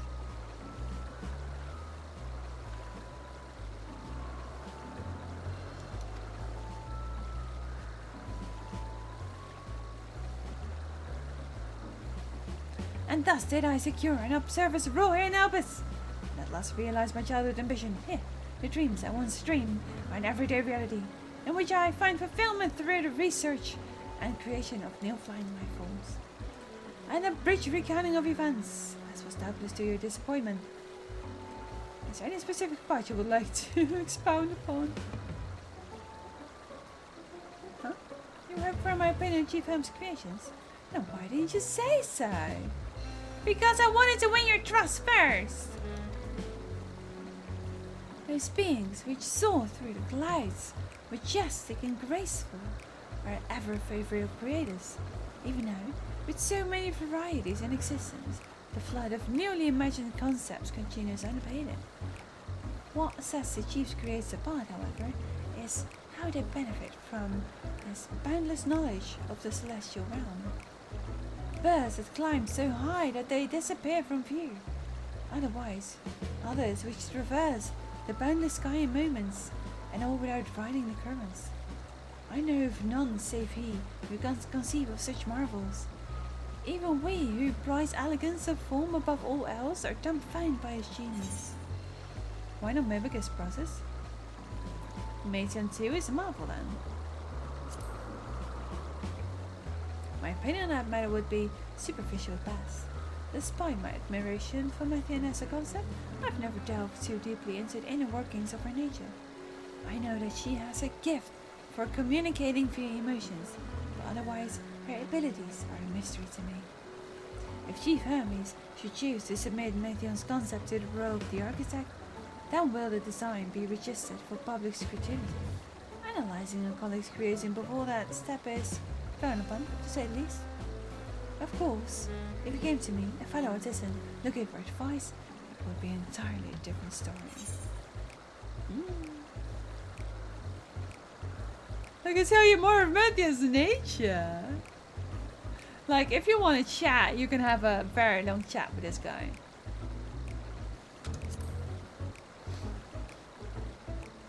Dynamis and anti-electric? That terms they sound vaguely familiar. Was there not a flower made here in Elbis which exhibited properties of one or another? Must have been centuries since the last heard anyone speak of such things. Has there been a resurgence in interest? Then why bring up the subject? I'm flattered you saw my insight, but I cannot afford to neglect my duties for the sake of idle chatter. Now, I really must return to my observations. Surely you have your own tasks to attend to.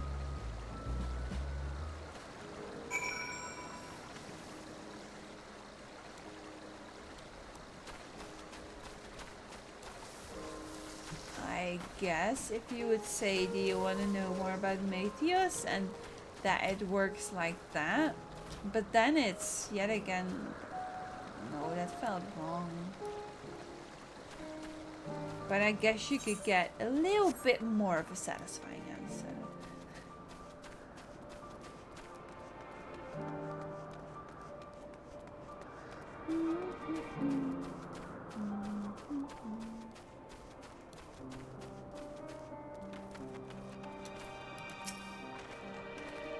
Good timing. I finished my own investigations not long ago.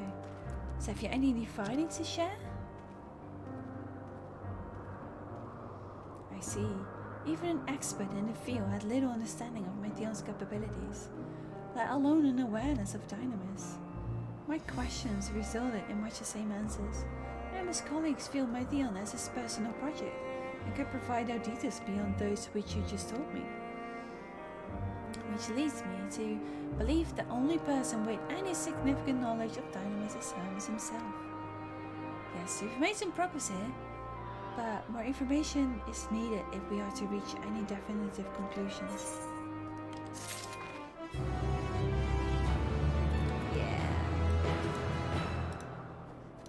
I, for one, however, am absolutely feeling the tiredness just setting upon me. Very, very, very tiring. Lots of reading. Honestly, 4 hours of reading. One tiny action in which I had to make sure to use a lot of power. Dunk. That's a lot of information. I will take a moment to take it all in, and tomorrow we will continue upon level 87 quests. Wait for now.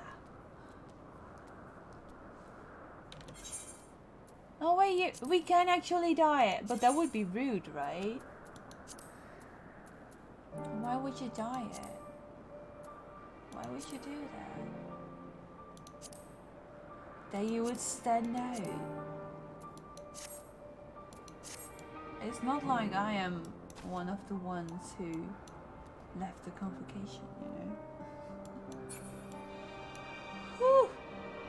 Tiring for sure.